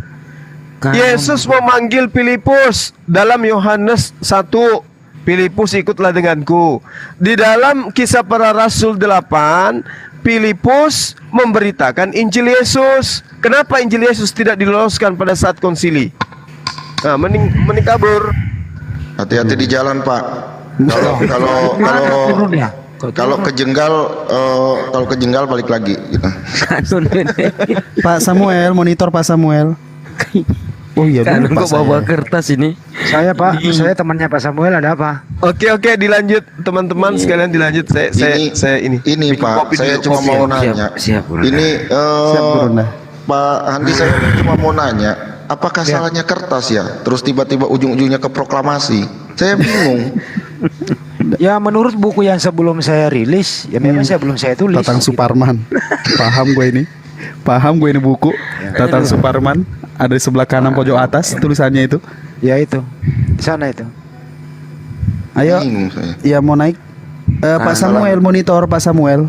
Masa Saya hukum temannya Taurat Pak jadi Samuel, undang-undang ada apa? IT? Kenapa Bang Andi? Saya temannya Pak Samuel, ada apa? Oh, ini di bawah ini. Ada tomat, ada cabe gitu. Allahu Akbar. Padahal mau tanya tadi tentang Sebenarnya simple, jawabannya tadi itu simple sebenarnya. Cuman dia itu memposisikan diri dia itu ke satu sisi jurang gitu. Jadi dia mau maju nggak bisa, mundur dia nggak bisa dia. Dia bertahan terus, dia defense Judul terus. film dong, maju kena, mundur kena. Nah itu Dono Kasino Indro. Karena kalau dari Ananias tadi kan dia kan katanya dia melihat Yesus ya. Padahal di dalam Yohanes 5:37 kan tidak bisa dilihat, kan gitu. Tidak bisa Ya, dilihat. di situ Kalau kan kita tanya sama Pak Dokter gini, Pak Dokter, kenapa saya sakit kepala? Ya karena ada bodrek. Ya bodreknya yang disalahin. Kagak, itu sama kayak ada cerita. Orang ini mengeluhkan dia setiap minum kopi sakit mata. Dia datanglah ke dokter. Ternyata ujung-ujungnya si dokter kasih resep dia dikasih resep itu obat sakit kepala. Ternyata yang ada bininya langsung ngomong, kamu yang bego, kamu minum Ini masih kopi. live loh di YouTube. Bang Go masih live di YouTube nih. Sorry. Ah itu keceplosan. Selalu gue keceplosan. Jadi begini ya teman-teman ya. Jadi saya simpulkan tadi, saya sih pendengar yang baik begitu ya. Asik. Ya, siap. Kesimpulannya adalah menurut buku yang belum saya rilis. Kan Tatang Suparman. Kesimpulannya Bang Andi, Ya, gimana Pak De? ya kan? Proklamasi itu Ketika sudah ada ditulis, orang itu tidak kesimpulannya. mampu menjalankan hukum Taurat, bukan orangnya yang disalahin, hukumnya yang disalahin, gitu. Tadi saya mau ngomong gitu Pak De. Makanya hukum harus dihapus. Go green, Dan naik, go tadi- green. Tadi kan Seharusnya saya ketika sudah ada kasih orang tidak clue. mampu Lihat Oten, Mas, lihat Oten. kalau orang tidak Iya, mampu mantau dari menjalankan tadi. hukum, dia yang kena hukum. Masa gara-gara kita nggak pakai helm, ya kan, nggak pakai Yang SIM, disalahin polisinya helmnya. yang ditilang, kan aneh. Nggak pakai helm, nggak pakai SIM, polisinya yang disalahin. Iya, yang ditilang. Tapi yang Kan paling lucu parah kayak itu, gitu. yang paling parah itu kalau orang nggak pakai motor dia pakai helm. Nah betul, cakep. Astagfirullahaladzim. Tadi lagi minum saya masuk dengerin gimpe dulu dengerin astagfirullah. Dengerin Gimpe. Basah semua meja ya Allah. dengerin gimpe dulu. Jadi kesimpulan ini, Pak Samuel itu, Pak Samuel mau bicara. Astagfirullahaladzim. Nah, Bro Samuel, shalom. Silakan. Lanjut. Salam Pak Samuel. Ya, izin saya turun ya Bang Samuel, Bang Handi, Iya, iya benar kok. Bang Juma, semua saudaraku ya. Iya, Mohon iya. maaf kalau ya. Lah. ya. Mohon maaf apa Pak? Bapak nggak ngomong apa-apa udah. Enggak Kena- apa-apa. Iya, Ngomong dulu, Pak. tadi, ya. Iya siap. Makasih Dia banyak minta ya Pak ya. maaf. Dia minta maaf karena dia tidak pernah bicara gitu loh. Oh, Oh. siap Pak, siap. Ini Tadi baru saya cuma menjawab tadi di Galatia 3 ayat 13 makna dari Galatia 13. Siapa tahu Tadi. Bapak bisa menjawab semua Pak tadi pertanyaan Bang Kalau Zul. 13 saja. nggak apa-apa. Silakan Pak. Ya, coba saudaraku dalam kasih Yesus Kristus coba dilurusin yang tadi coba. Silakan. Saya ilmuku belum sampai di situ kayaknya Bang. Insya Allah. Nah ini Bang Gobert ngapain nggak dukung Pak Dokter Adi tadi? Enggak, justru Sama-sama ini kita. lebih gentle. Justru ini lebih gentle, dia langsung ngaku. Nah, ini Ketimbang dia tanda-tanda. muter-muter. Nah, soalnya saya kalau mau adu argumen sama Bang Zuma nggak mampu. Kita ilmu Bang Zuma itu jauh sama kita. Jadi saya mohon maaf. Masya Iya, Allah. Lebih bagus begitu Pak. Siap saudaraku. Sehat-sehat selalu saudara. Bang Handi, Bang Zuma ya. Mohon maaf Iya. semuanya. Ya, Ya, sama-sama saudara. Ya. Ini kayaknya Pak Samuel ada tanda-tanda nih. Hahaha, tanda-tanda. Tadi malam kan saya turun Bang sama Bang Gobert Handi. yang ada tanda-tanda ini. Iya. Bang Handi ya, selamat malam Bang Handi ya. Bang Siap, Bang Pak. Zuma. Ya, Pak Samuel. Guru hamba, guru yang besar ini, guru yang paling memang saya sangat muliakan nih Bang. Siap. Ya. Saya Polo ya Bang. Ya, Pak Samuel. Ya. Terima kasih Bang. Host Polo ya. Oh, Ya, sudah. siap. Mantap. Tanda-tanda Pak Samuel ini. Sama kayak ini Dulu ya, waktu saya belum pernah ke Amerika ya. bang ini. Ini saya bicara secara sebelum kita tutup ya. Dulu sebelum saya pergi ke Amerika dan ke Ethiopia, waktu itu saya belum pernah ke sana. Nah, dulu ini gini. Bang Theodore itu kan awalnya kayak Bang Gowaid gini kan. Nah ini bisa-bisa Bang Gowaid ini dapat hidayah ini nanti nyusul nih. Tengok. Oh, amin ya robbal alamin. Insyaallah. Kenapa Kena lagi kan? saya yang dibesarin?